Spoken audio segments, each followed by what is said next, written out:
क्या हो गया? डेंगू चिकनगुनिया किसको हो गया? देखो टिश्यू कल्चर में लेके नहीं आया, पढ़ा देंगे उसमें। हाँ करा देते हैं। हाँ 11 ख़त्म करें।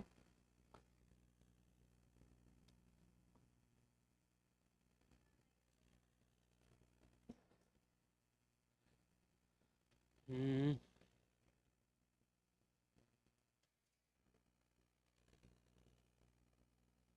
कहाँ से शुरू करें?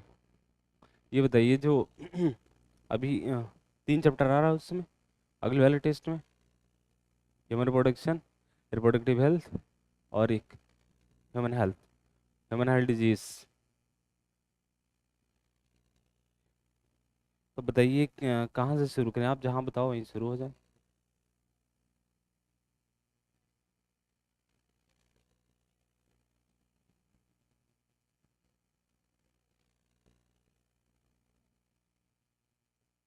11th में कहाँ शुरू करें? फिजियोलॉजी से शुरू करें। और एक चीज़, जिस जितने जिसकी पोटेंशियल है ना, पोटेंशियल अलग हैं, वो नंबर में नहीं दिख रहे हैं। रिजल्ट हमारे लोग के पास आ रहे हैं ग्रुप में ना, हम रिजल्ट जिनके जिनके नाम याद रहते हैं तो उनको हम देखते हैं, नहीं तो हम खाली बैच वाइज चेक करते हैं कि हमारे बैच के लोग कहाँ लाई कर रहे हैं, ऊपर हैं कि नीचे हैं कि बीच में। अपना अपना पोटेंशियल लाइए, दिखाइए, है ना, जो एक्चुअल में है, छुपे हुए पोटेंशियल को बाहर लाइए। अब वो समय आ गया है। हाँ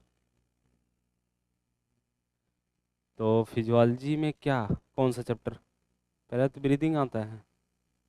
ब्रीदिंग की बात करूँ मैं? हैं? थोड़ा सा जल्दी जल्दी पढ़ते हैं, बाकी लोग आते रहेंगे। मेरे को जो नहीं याद आएगा तो हम आपको एनसीईआरटी में देख लेंगे। ठीक है? क्या एनसीईआरटी नहीं लाए हैं का? है, रखिए दोनों एनसीईआरटी, तब तक ना छोड़िए जब तक नीट का पेपर ना हो जाए, है ना। चलिए ब्रीदिंग की बात करते, थोड़ा सा हिंट की मुझे ज़रूरत पड़ेगी, अब निकालिए। आप तो ऐप में से ही डायरेक्ट पढ़ते हैं। हाँ ब्रीदिंग से शुरू करते हैं। आप आगे बढ़ जाओ, हम आपकी एनसीईआरटी में देखते रहेंगे। आपके साथ में एक लोग और बैठती थी, वो नहीं आई, अब्सेंट है, घर चली गई। अच्छा, चलो भैया देखते हैं, शुरुआत करते हैं ब्रीदिंग। अच्छा, हम लोग जो है ओडू का यूटिलाइज करते हैं, इनडायरेक्ट ब्रेकडाउन करते हैं ना। इनडायरेक्ट ब्रेकडाउन किसका करते हैं? 2-3 चीज़ लिखा हुआ, कौन कौन सी चीज़ें हैं? ग्लूकोज, अमीनो एसिड और fatty acid. Glucose, amino acid, fatty acid का कैसे करते हैं ब्रेकडाउन? डायरेक्ट की इनडायरेक्ट हो? डायरेक्ट ब्रेकडाउन करते हैं, ठीक है। क्या बनता है? CO2 नहीं बना है ना, CO2 बनता है, वाटर बनता है, ऑक्सीजन है ना, एनर्जी और एनर्जी निकलती है, ठीक है। तो इन्होंने एक चीज़ बताया है, ब्रीदिंग और ब्रीदिंग रिस्पिरेशन। ब्रीदिंग को ही कॉमनली रिस्पिरेशन बोल रखा है। ब्रीदिंग का मतलब, ब्रीदिंग का मतलब होता है O2 CO2 का एक्सचेंज जो होता है एटमॉस्फेयर के साथ में, इसी को ब्रीदिंग कहते हैं। कामली इसी को रिस्पिरेशन कहते हैं। पहले पैराग्राफ में कुछ नहीं लिखा, बस खाली पहली लाइन में ही याद रखना, इनडायरेक्ट ब्रेकडाउन करता है ऑक्सीजन। इनडायरेक्ट मतलब समझ गए ना, ETS में काम आता है वो। ETS में ऑक्सीजन का काम आता है, बाकी कहीं काम नहीं है उसका, इसलिए इनडायरेक्ट ब्रेकडाउन बोला गया है, समझ गए ना। इसके बाद रिस्पिरेटरी ऑर्गन्स देखो, एक ऑर्गन में किस तरह से रिस्पिरेशन होगा, वो डिपेंड करता है हैबिटेट और लेवल ऑफ ऑर्गेनाइजेशन पर डिपेंड करता है। लोअर टाइप के जो ऑर्गन्स होते हैं जैसे स्पंज है, सिलेंटेट है, और कौन है, प्लेटफॉर्म्स है। कैसे इसमें? सिंपल डिफ्यूजन से, मतलब जनरल बॉडी सरफेस से हो जाता है। इसके अलावा कौन दिया है? अर्थवर्म दिया है, मॉइस्ट क्यूटिकल से होता है। अच्छा मॉइस्ट क्यूटिकल से हो चाहे स्किन से हो तो क्या बोलेंगे, क्यूटेनियस बोलेंगे आप, ठीक है। अच्छा अर्थवर्म उसमें इंसेक्ट में कैसे होगा? ट्रैकियल ट्यूब्स है ना, उसमें तो बहुत सारे होते हैं। ट्रैकियल ट्यूब्स है, बुकलंग है ना, ये सारी होते हैं, लेकिन अपने इसमें जो पढ़ना है वो है ट्रैकियल सिस्टम पढ़ना है, ठीक है। अच्छा इसके अलावा मान लो गिल से कोई रिस्पिरेशन कर रहा है तो गिल से रिस्पिरेशन को ब्रैंकियल बोल देते हैं। किस में होता है गिल से? फिशेज में एक और लिखा है एक जगह, फ्रॉग में नहीं, गिल से। हाँ नहीं नहीं नहीं, एक्वेटिक आर्थ्रोपोड्स है ना, एक्वेटिक आर्थ्रोपोड्स मोलस्क लिखा है, एक्वेटिक आर्थ्रोपोड्स है, मोलस्क है। और फिशेस में गिल्स के थ्रू रिस्पिरेशन होता है, इससे हम लोग बोलते हैं क्यूटेनियस, सॉरी क्या बोलते हैं, ब्रैंकियल बोलते हैं। ब्रैंकियल ध्यान रखो, ब्रोंकियल नहीं, ब्रैंकियल रिस्पिरेशन है। फ्रॉग में कैसा होगा? क्यूटेनियस भी होगा, पल्मोनरी भी होगा, क्यूटेनियस भी पल्मोनरी भी दोनों होगा, ठीक है। पल ये देखो एक लोग वहां से झांक रहे हैं, कहाँ, ये देखो, देख, अच्छा आ रहे थे, चलिए। अच्छा ये जो फ्रॉग है, ये क्यूटेनियस कब करता है? हाइबरनेशन में होता है, एस्टिवेशन में होता है, तभी ये क्यूटेनियस करता है, ठीक ना। अच्छा एक जगह और करेगा, वाटर में रहेगा तो भी करेगा, लैंड पे रहेगा तो हर तरीके से करेगा। फेरेंजियल, बकोफेरेंजियल भी होता है एक, या कह सकते हैं, अरे इनसे जब फ्रॉग पढ़ रहे थे उसमें लिखा हुआ था, बकोफेरेंजियल भी हो सकता है, और पल्मोनरी भी हो सकता है, और ये क्यूटेनियस भी हो सकता है। लैंड पे रह के तीनों किया जा सकता है, ठीक। अच्छा, और बाकी कौन कौन से एग्जाम मेरे को थोड़ा सा भुला आ रहा अभी, एक और एक दिया है इन्होंने। अच्छा गिल्स की हो गया। लंग्स के थ्रू कौन रिस्पिरेशन करता है? रेप्टाइल्स हैं, बर्ड्स हैं, मैमल्स हैं, ये सब लंग्स के थ्रू रिस्पिरेशन, उससे क्या बोलेंगे, कौन सा रिस्पिरेशन बोलेंगे? पल्मोनरी। आपके साथ एक लोग और आई, कहाँ गई? हाँ, लाइब्रेरी चली गई। वाह क्या बात है, बढ़िया, अच्छा लगा सुन के। वो सेल्फ स्टडी करेंगे, फिर उसके बाद नंबर आए ना, टेस्ट में आएंगे, जोलॉजी में बायोलॉजी में 200 नंबर हैं, फिर कहेंगे एनिमल किंगडम तो रिवाइज नहीं किया था। भाई बहाना नहीं, अरे किसी ने बोला है, दो तीन लोग थे। हाँ, ह्यूमन रेस्पिरेटरी ऑर्गन्स की बात, सिस्टम की बात करते हैं भैया। एक पेयर नॉस्ट्रिल होती है, वो फिर इसके बाद क्या आएगा? नेसल पासेस की नेसल चैम्बर, नेसल पासेस, फिर नेसल चैम्बर, फिर इसके बाद जो है फेरिंग्स, फिर लैरिंग्स, फेरिंग्स के बाद लैरिंग्स आएगा, है ना। फिर ट्रैकिया, ट्रैकिया बोले तो wind pipe, opening up wind pipe को क्या बोलते हैं? कोलाटिस कहते हैं। उसको कोई कवर करता है, किसका बना होता है? कार्टिलेजनस होता है, कार्टिलेजन फ्लैप होता है। कब ये कवर करता है? ड्यूरिंग सेलिंग, जिस समय सेलिंग करते हैं उसी समय बंद करता है, अदरवाइज वो खुला ही रहता है, ठीक ना। अच्छा, ट्रैकिया, ओ सॉरी, लैरिंग्स को साउंड बॉक्स भी कहते हैं क्योंकि साउंड भी प्रोड्यूस करता है, बात सही है। अच्छा, इसके बाद ये जो आपका ट्रैकिया स्टार्ट होता है, कौन से थोरेसिक वर्टिब्रा पे जाकर डिवाइड होता है? फिर थोरेसिक वर्टिब्रा पे बाइफरकेट कर जाता है, लेफ्ट हैंड राइट, क्या बनता है वो? ब्रोंकाई, है ना, प्राइमरी ब्रोंकाई, फिर बनेगा सेकेंडरी, फिर बनेगा टर्सरी, फिर इनिशियल, फिर टर्मिनल ब्रांकियल, फिर डक्टा एल्वियोलाई, उसके बाद एल्वियोलाई आ जाएगा, ठीक है। अच्छा, इसमें ट्रैकिया से लेकर के कहाँ तक, इनिशियल ब्रांक्यूल तक का जो पार्ट होता है, वहाँ पर सी सेप इनकम्प्लीट कार्टिलेजनस रिंग पाई जाती है, क्या करता है वो? कोलेप्स होने से बचाता है, ठीक है, बात सही है। अच्छा, इसके बाद, हाँ, नहीं नहीं बैठेंगे नहीं, ऐसे भी हमको थोड़ा सा बुला गया ना, तो थोड़ा सा हिंट लेना है। अच्छा इसके बाद देखिए, लंग्स को कौन कौन बना रहा? ब्रांकाई, ब्रांक्यूल और ब्रांकाई, ब्रांक्यूल, एल्वियोलाई, तीनों कंप्राइज द लंग, तीनों जो है लंग्स को बनाते हैं। उसमें ट्रैकिया को नहीं बोला है, ब्रांकाई, ब्रांक्यूल और एल्वियोलाई तीनों को मिला करके लंग्स बन रहा है, ठीक है। लंग्स हमारे पास दो हैं, कौन सी कैविटी में है? कौन सी कैविटी में है? थोरेसिक कैविटी में है, ठीक ना। थोरेसिक कैविटी, उसकी किनारे किनारे जो है लंग्स के बाहर मेम्ब्रेन पाई जाती है, कौन सी? प्लूरल मेम्ब्रेन पाई जाती है, सिंगल डबल, ठीक, उसमें कोई फ्लूइड होता है। अच्छा क्या करता है वो? फ्रिक्शन से, फ्रिक्शन को रिड्यूस करेगा, बात सही है। अच्छा, जो हमारा रिस्पिरेटरी ट्रैक्ट है पूरा का पूरा, रिस्पिरेटरी पासेस है, उसको दो पार्ट में बांट रखा है, कंडक्टिंग और एक्सचेंज, या रिस्पिरेटरी भी कह सकते हो, कंडक्टिंग या एक्सचेंज। कहाँ से कहाँ तक कंडक्टिंग होता है? एक्सटर्नल नॉस्ट्रेल से लेकर के टर्मिनल तक, ध्यान रखना, उसमें इनिशियल तक था। हाँ, तो एक्सटर्नल नॉस्ट्रेल से लेकर के टर्मिनल ब्रांक्यूल तक का जो पार्ट होता है वो कौन सा होगा? कंडक्टिंग होगा। कंडक्टिंग क्या करेगा? तीन काम लिखा हुआ है। एटमॉस्फेरिक एयर को अंदर लेके जाएगा, clear foreign particles, dust particle clear करेगा, humidify air and bring to body temperature लेके आएगा, तीन काम लिखा हुआ। अच्छा, डक्ट ऑफ एल्वियोलाई और उसकी, डक्ट ऑफ एल्वियोलाई और एल्वियोलाई, ये क्या करते हैं? एक्सचेंज पार्ट होता है, इसे रिस्पिरेटरी पार्ट करते हैं। ये जो है गैसेस एक्सचेंज करता है, किसके बीच में? हाँ, लंग्स और, या लंग्स और ब्लड के बीच में करता है, या एटमॉस्फेयर और ब्लड के बीच में गैस एक्सचेंज हो रहा है। एटमॉस्फेयर कहना थोड़ा कम सही है, लंग्स से एल्वियोलाई के बीच में हो रहा है, ठीक है। अच्छा, हमारा जो ये थोरेसिक चैम्बर होता है, कैसे चैम्बर है? एयरटाइट चैम्बर है, ठीक है। किससे बना हुआ? चार चीज से बना हुआ है। डॉर्सल क्या है? Ventral, ventral sternum, lateral ribs, ठीक, लोअर साइड डोम साइड डायाफ्राम, ठीक है। एयरटाइट चैम्बर है। अच्छा मान लीजिए हमें पल्मोनिक बायोलम को चेंज करना है, तो इसके लिए क्या करना पड़ेगा?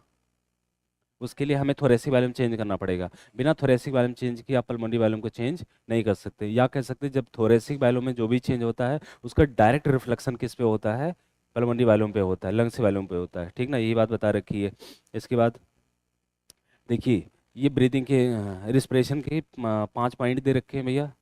पहला काम होता है वेंटिलेशन, पल्मोनरी वेंटिलेशन होता है, उसमें एटमॉस्फेरिक एयर जो है एटमॉस्फेयर से लंग्स से एल्वियोलाई में जाती है। ठीक है, पहला। ठीक, पल्मोनरी वेंटिलेशन। दूसरा एक्सचेंज, वहाँ एक्सचेंज हुआ। तीसरा ट्रांसपोर्ट। चौथा फिर एक्सचेंज। फिर इसके बाद यूटिलाइजेशन। बस यही ध्यान रखना, ये सीक्वेंस आपसे पूछते हैं। पहला पल्मोनरी वेंटिलेशन, दूसरा एक्सचेंज, तीसरा ट्रांसपोर्ट, फिर एक्सचेंज, फिर इसके बाद यूटिलाइजेशन। 5 स्टेप बस ध्यान रखना, उसमें कुछ करना ही नहीं है। मैकेनिज्म ऑफ ब्रीदिंग भैया 2 स्टेप हैं ब्रीदिंग के। कौन कौन से? इंस्पायरेशन और एक्सपायरेशन। इंस्पायरेशन का मतलब एयर का अंदर जाना, एक्सपायरेशन का मतलब एयर का बाहर आना। ठीक है, इसके बाद ये जो इंस्पायरेशन एक्सपायरेशन होता है किसकी वजह से होता है? प्रेशर ग्रेडियंट की वजह से। किसके बीच में? एटमॉस्फेयर और लंग्स के बीच में। ठीक है, अच्छा, एटमॉस्फेयर तो कांस्टेंट है ना। लंग्स का जो प्रेशर होता है उसे बोलते हैं इंट्रापल्मोनरी प्रेशर, यही घटता और बढ़ता है। ठीक है, अच्छा, मान लीजिए लंग्स के अंदर का प्रेशर, इंट्रापल्मोनरी प्रेशर डिक्रीज हुआ तो क्या होगा? इंस्पायरेशन हो जाएगा। ठीक, अगर ज़्यादा हुआ तो इंस्पायरेशन हो जाएगा। ठीक, अच्छा, इस ग्रेडियंट को मेंटेन कौन करता है? इसमें 3 चीज लिखा है, ध्यान रखना। जब पूछेगा ग्रेडियंट को मेंटेन करता है तो मेंटेन करने के लिए आपके पास डायाफ्राम है, एक्सटर्नल इंटरकॉस्टल मसल है, इंटरनल इंटरकॉस्टल मसल, ये तीनों मिलकर मेंटेन कर रहे हैं। ठीक है, लेकिन जब वो कहेगा कि जैसे नॉर्मल ब्रीदिंग चल रही है, नॉर्मल ब्रीदिंग में जानते हैं कौन काम करता है? डायाफ्राम काम करेगा, एक्सटर्नल इंटरकॉस्टल मसल काम करेगी। और जब आप फोर्सफुल ब्रीदिंग करेंगे तब एक्सटर्नल भी काम करेगा। देखिए, diaphragm, external intercostal muscle, internal intercostal muscle, abdominal muscle, abdomen की मसल, ये सब के सब काम करने लगते हैं। ठीक है, फोर्सफुल ब्रीदिंग में। अच्छा, मान लीजिए डोम से डायफ्राम कांटेक्ट हो गया, कांटेक्ट होने का मतलब फ्लैट हो गया। वॉल्यूम कैसे बढ़ेगा? एंटेरो पोस्टीरियर, ऊपर नीचे बढ़ेगा, है ना, ऊपर नीचे एंटेरो पोस्टीरियर बढ़ेगा। ठीक, अगर मान ली एक्सटर्नल इंटरकॉस्टल मसल कंट्रैक्ट हो रही है तब रिब्स ऊपर उठेगा और स्टर्नम भी ऊपर उठेगा। ठीक है, तो वॉल्यूम कैसे बढ़ेगा? Dorso ventral. ठीक है, ऑल ओवर वॉल्यूम बढ़ेगा। अच्छा, थोरेसिक वॉल्यूम बढ़ा तो पल्मोनरी वॉल्यूम भी बढ़ेगा। पल्मोनरी वॉल्यूम बढ़ेगा तो प्रेशर क्या होगा? इंट्रा पल्मोनरी प्रेशर डिक्रीज होगा, मतलब इंस्पायरेशन हो गया। ठीक है, इसी को उल्टा कर दीजिए सारा चीज़। डोम साइड डायफ्राम, सारी चीज़ रिलैक्स हो गई। कहने का मतलब डोम सेप डायफ्राम रिलैक्स हो गया, फिर से डोम सेप बन गया, और एक्सटर्नल इंटरकॉस्टल मसल फिर रिलैक्स हो गई, आपका रिब्स और आपका स्टर्नम फिर से ओरिजिनल पोजीशन पहुंच गया। तो थोरेसिक वॉल्यूम क्या होगा? घटेगा। थोरेसिक वॉल्यूम घटेगा और पल्मोनरी वॉल्यूम घटेगा, इंट्रापल्मोनरी प्रेशर बढ़ेगा। ठीक, बढ़ेगा तो इसका मतलब कि एक्सपायरेशन हो जाएगा। ठीक ना, बाकी 2-3 पॉइंट और लिखे इन्होंने। इन्होंने कहा कि जैसे आपको स्ट्रेंथ ऑफ ब्रीदिंग या रिस्पिरेशन की स्ट्रेंथ को बढ़ानी है तो आप एडिशनल मसल की हेल्प लेनी पड़ेगी जो कि एब्डोमेन में है। बात समझ आई? इसके बाद तीनों का ब्रीदिंग रेट कितना होता है? 12 से 16 बार होता है ना। और इसके अलावा इन्होंने कहा कि जो आप स्पायरोमीटर यूज करते हैं आप वॉल्यूम को मेजर करने के लिए। ठीक, हाँ, स्पायरोमीटर। टाइडल वॉल्यूम पता है ना? नॉर्मल ब्रीदिंग में जो यूज होता है वो वॉल्यूम जो है टाइडल वॉल्यूम कहलाता है। अभी आया था, घटाने के लिए आया था, 35वां आंसर था उसका। ठीक है, टाइडल वॉल्यूम जो है, हाँ, सही नहीं था? सही हुआ होगा जरूर, 35 ml सही आया होगा। उसमें एक फालतू का एक चीज़ और दे दिया था, रेजिडुअल वॉल्यूम दे करके। लोग कह रहे हैं इसको काहे दे दिया फिर, इसको कहाँ यूज करें? वो जबरदस्ती का यूज करना चाहते हैं, ये चीज़ ना जानते हो। फिजिक्स में भी ऐसे डाटा फालतू कभी कभी डाटा डाल दिए जाते हैं ताकि बच्चा कंफ्यूज हो, इसको कहाँ यूज करें। अरे हमेशा कोई चीज़ थोड़े ना है कि उसका यूज करने के लिए दिया। चलिए फिलहाल टाइडल वॉल्यूम 500 ml होता है, अगर पर मिनट देखें तो 6000 होता है। ये नॉर्मल ब्रीदिंग में जो यूज होता है उसी की बात कर रहे हैं। ठीक है, IRB क्या होता है? एडिशनल। IRB में एडिशनल वर्ड ही यूज, जो एडिशनल वॉल्यूम आप खींचेंगे टाइडल के अलावा उससे बोलते हैं IRB। कितना होता है ये? 2500 से 3000 ml होता है। ठीक है, अच्छा, उसी को उल्टा कर दो, ERB होता है। एडिशनल वॉल्यूम जो टाइडल के साथ निकालते हैं आप उससे बोलते हैं ERB, बोलते हैं। कितना होता है? 1000 से 11 होता है। ठीक, अच्छा, जो नहीं निकला वो रेजिडुअल हो गया, नहीं निकला तो रेजिडुअल हो गया। कितना होगा? 1100 से 1200 होगा। ठीक, कभी कभी इनका सीक्वेंस पूछ लेगा, सबसे ज़्यादा IRB है, दूसरे रेजिडुअल होता है, फिर इसके बाद आता है ERB होता है, फिर टाइडल आता है आपका। ठीक है, अच्छा, इन्हीं को जोड़ो कैप्सिटी बन जाएगी, है ना। अब देखिए, सबसे पहला है IC, इंस्पायरेटरी कैप्सिटी। तो उन्होंने ये कहा है कि जैसे दो को जोड़ेंगे, किसको किसको जोड़ेंगे? TB, हाँ, हाँ, टीबी आईआरबी को जोड़ोगे, मतलब वो कह रहे हैं कि टोटल वॉल्यूम ऑफ एयर जो है नॉर्मल एक्सपायरेशन के बाद जो टोटल वॉल्यूम ऑफ एयर खींच सकते हो, भाई नॉर्मल एक्सपायरेशन के तो टाइडल निकला होगा। ठीक है, जब आप कह रहे हैं कि कितना खींच सकते हो, तो अब टीबी ही जाएगा, आईआरबी ही जाएगा, क्योंकि दो वॉल्यूम पहले से बैठा हुआ। दो वॉल्यूम कौन कौन सा बैठा रहता है पहले से, ये आरबी और आरबी पहले से बैठा हुआ, तो दो ही जा सकता है। ठीक है, ईसी, अच्छा आईसी के बाद जो है कौन है, ईसी, इंस्पिरेटरी कैपेसिटी। वो कह रहे हैं कि नॉर्मल ब्रीदिंग के बाद जितना आप निकाल सकते, नहीं नॉर्मल ब्रीदिंग के पास, नहीं नहीं नहीं, total volume of a person can expire after normal inspiration, normal inspiration के बाद कितना निकाल सकता है ना। हाँ, तो टीबी प्लस सीआरबी हो जाएगा, टीबी प्लस सीआरबी निकलेगा, क्योंकि फोर्स के साथ निकालोगे ना तो ईआरबी भी निकल जाता है, टीबी प्लस सीआरबी को मिला के बोलते हैं। इसके बाद आते हैं फारसी, ये फारसी जो होता है ना, फंक्शनल रेजिडुअल कैपेसिटी, ये नॉर्मल कंडीशन में आपके लंग्स में जो वॉल्यूम रहता है उसे बोलते हैं एआरबी, क्या बोलते हैं, एफआरसी, एफआरसी बोलते हैं। दो वॉल्यूम है, आरबी और ईआरबी होता है। ठीक है, अच्छा vital, vital capacity, vital capacity का मतलब ये होता है जो आपके लिए वाइटल है, मतलब इम्पॉर्टेंट है। परसों इंटरव्यू में मैंने यही पूछा था, टीचर बता नहीं पाया बेचारा। हमने कहा है, हमने पूछा था कल भी, हाँ, हमने कहा कि ये बताइए वाइटल कैपेसिटी, सुना कहें हाँ, हमने कहा क्या होता है, नहीं बता पाए। फिर हमने कहा चलो ये है TB plus IRB plus CRB होता है। वाइटल क्यों बोला इसको बताइए, इंपॉर्टेंट क्यों है हमारे लिए। बेचारे के पास जवाब नहीं, तो फिर मैंने बता दिया, मैंने कहा चलो ठीक है, पास हो गए। तो देखिए से टीबी प्लस आईआरबी और ईआरबी, सुनिए, तो वाइटल इसलिए होता है ना कि अगर इस वाइटल टर्म का मतलब दिमाग में है तो ये कभी गलते नहीं होगा, है ना। देखो, बॉडी के फ्रेश एयर चाहिए, आईआरबी मदद करेगा आपकी, बॉडी से गंदी एयर को बाहर निकालना है, ईआरबी हेल्प करेगा। तो ये दोनों वॉल्यूम इंपॉर्टेंट हैं, ये दोनों वॉल्यूम जिसके साथ जोड़ेंगे ना इंपॉर्टेंट कैपेसिटी बना देंगे। TB plus IRB plus ERB इसे बोलते हैं, लेकिन इसकी डेफिनेशन जो है थोड़ी सी अजीब टाइप की लिया है। इन्होंने ये लिखा है, पहले फोर्स के साथ खींच लो, ठीक, फिर फोर्स के साथ निकालो, तो जितना वॉल्यूम जाएगा ना उससे बोलते हैं, क्या बोलते हैं, वाइटल कैपेसिटी बोलते हैं। या तो ये कह रहे हैं कि फोर्स का निकाल करके फोर्स के साथ खींचो, तो जितना वॉल्यूम जाएगा, फोर्स के साथ निकालोगे तो सारे वॉल्यूम निकल जाएंगे, इससे रेसिडुअल बचेगा आपके पास। जब खींचोगे ना तो तीन वॉल्यूम जाएंगे। ठीक है, या वैसे कर लो कि भाई नॉर्मल आपके पास आर बी थे, वो कह रहा फोर्स के साथ खींच लो पहले, तो खींचोगे तो दो जाएंगे। अब कह रहा फोर्स के साथ निकालो तो तीन निकलेंगे। कहने का मतलब फोर्स के साथ खींच के फोर्स के साथ निकालोगे तो तीन निकलेंगे, या फोर्स के साथ निकाल के फोर्स के साथ खींचोगे तब भी तीन जाएंगे। तो वही है क्या, आपकी वाइटल कैपेसिटी। टीएलसी में तो वही आ जाएगा, सारे आ जाएंगे टीएलसी में। ठीक है, टीएलसी को लेकिन एक रिप्रेजेंटेशन और है, इसमें वाइटल कैपेसिटी प्लस रेसिडुअल लिखा हुआ, इसका यूज करते हैं हम लोग ज़बरदस्त तरीके से। तो भैया घटाने बढ़ाने वाला, ये सब जोड़ने वाला सब, देखो दिमाग बस खाली वो सारे वॉल्यूम के याद रखना, बाकी ये जोड़ जोड़ के कैसे ये हैं इनको याद रखना। ये जोड़ जोड़ के याद मत करना इतना इतना जोड़ने पे इतना आता है, क्योंकि थोड़ा सा चेंज कर देते हैं, वो इमेजिनरी दे देते हैं, है ना, एक्चुअल वाला देते ही नहीं है। तब क्या करोगे रट के, वहाँ काम ही नहीं चलेगा। चलिए exchange of gases, exchange of gases, primary site of exchange of gases कौन होता है, एल्वेलाई होता है। सेकेंडरी साइट कौन होगा, टिश्यू साइट होगा, दो ही जगह तो एक्सचेंज हो रहा। ठीक है, कैसे होता है, सिंपल डिफ्यूजन से होता है। अच्छा, तीन बातों पर डिपेंड करता है, प्रेशर कंसंट्रेशन ग्रेडियंट पे डिपेंड करता है ना, थिकनेस ऑफ मेम्ब्रेन पे डिपेंड करता है, सॉल्बिलिटी ऑफ गैस पे डिपेंड करता है। मैंने आपको बताया था सॉल्बिलिटी ऑफ गैस, ठीक, thick solubility of gas, concentration gradient, pressure gradient, इन सब के डायरेक्टली प्रोपोर्शनल होता है ना। जो rate of exchange of gases होता है कंसंट्रेशन ग्रेडियंट के डायरेक्टली प्रोपोर्शनल है, ठीक, और सॉल्बिलिटी के डायरेक्टली प्रोपोर्शनल है, और प्रेशर ग्रेडियंट के डायरेक्टली प्रोपोर्शनल, लेकिन inversely proportional to thickness of membrane है। मेम्ब्रेन की थिकनेस बढ़ाओगे तो डिफ्यूजन कम हो जाएगा, ठीक ना। इसके बाद जो चार्ट दिया, चार्ट को भैया याद कर लेना, सुनिए। O2 का जो पाथवे, O2 का जो इन्होंने दिया है, कंसंट्रेशन दिया है, या कह सकते हैं इनका पार्शियल पार्शियल प्रेशर पता है ना, पार्शियल प्रेशर मतलब कि गैस के मिक्सर में एक अकेली गैस कितना प्रेशर क्रिएट करती है उसे बोलते हैं पार्शियल प्रेशर। पार्शियल प्रेशर आप ऑक्सीजन को PO2 लिखते हैं, CO2 वाले को PCO2 लिखते हैं, ठीक है। अच्छा, एटमॉस्फेयर में कितना है ऑक्सीजन का, 159, 15 नहीं, गलत बोल गया, सही है 159 है। एल्वियोलाई में पहुंचे तो 104, ठीक है। ऑक्सीजन ब्लड में, ऑक्सीजन 95, ऑक्सीजन ब्लड में 95, उसके बाद टिश्यू में 40। फिर से सुनिए, 159, 104, 95, ब्लड में 95, और वो टिश्यू में पहुंचे तो 40 हो गया। तो इनका ग्रेडियंट बाहर से अंदर की तरफ है। इसी तरीके से उनका ग्रेडियंट देखो, CO2 ग्रेडियंट 45 45 है, 45 डीऑक्सीजनेट नहीं, 45 टिश्यू में है, 45 डीऑक्सीजनेट ब्लड में है, फिर लंग्स में आया तो 40 हो गया, बाहर आए तो 0.3 हो गया, मतलब उनका है 45 45 40.3, है ना।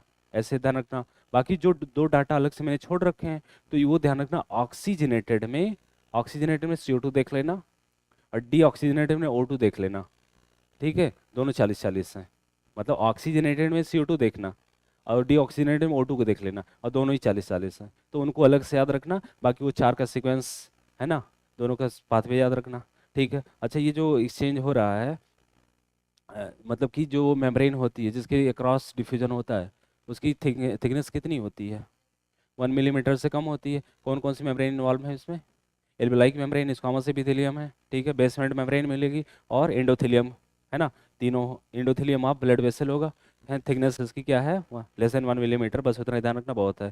ठीक है। अच्छा, इसमें जो इन्होंने दिया है सिस्टेमिक आर्टरी, अच्छा कभी कभी यही फिगरवास से क्वेश्चन और बनाते हैं वो लोग, ऐसे ये नहीं पूछते हैं, सीधे सीधे कहते हैं। अब देखो ये ध्यान रखना, जैसे इन्होंने कहा कि सिस्टेमिक आर्टरी है, ठीक है, आर्टरी है तो आर्टरी में तो भैया ऑक्सीजन ब्लड होगा, बस उसको छोड़ दीजिए ऊपर वाली जो एक्सेप्शन है। तो सिस्टेमिक आर्टरी में जैसे वो पूछेंगे, तो ये ध्यान रखना, वो कह रहे हैं ऑक्सीजनेटेड ब्लड में। तो ऑक्सीजनेटेड ब्लड में देखो कितना है, 95, ऑक्सीजन जो है 95 होता है, और मैंने कहा था ऑक्सीजनेटेड में CO2 जो होता है 40 होता है। अच्छा, डीऑक्सीजनेटेड में जैसे बोलेंगे, तो डीऑक्सीजन ब्लड में O2 देख लेना 40 है, और CO2 45 हो जाएगा। तो ये डाटा अलग से आपसे पूछा जाता है, इनको थोड़ा ध्यान रखिएगा, क्योंकि वो जानना चाहते हैं कि आपको पता है कि नहीं ये चीज़। ट्रांसपोर्ट आप गैसें तीन तरीके से होता है ना, तीन नहीं, दो, दो गैसेस हैं आपके पास। O2 का ट्रांसपोर्ट कितने तरीके से, दो तरीके से, है ना, 97 और 3। 97 कौन लेके जाएगा?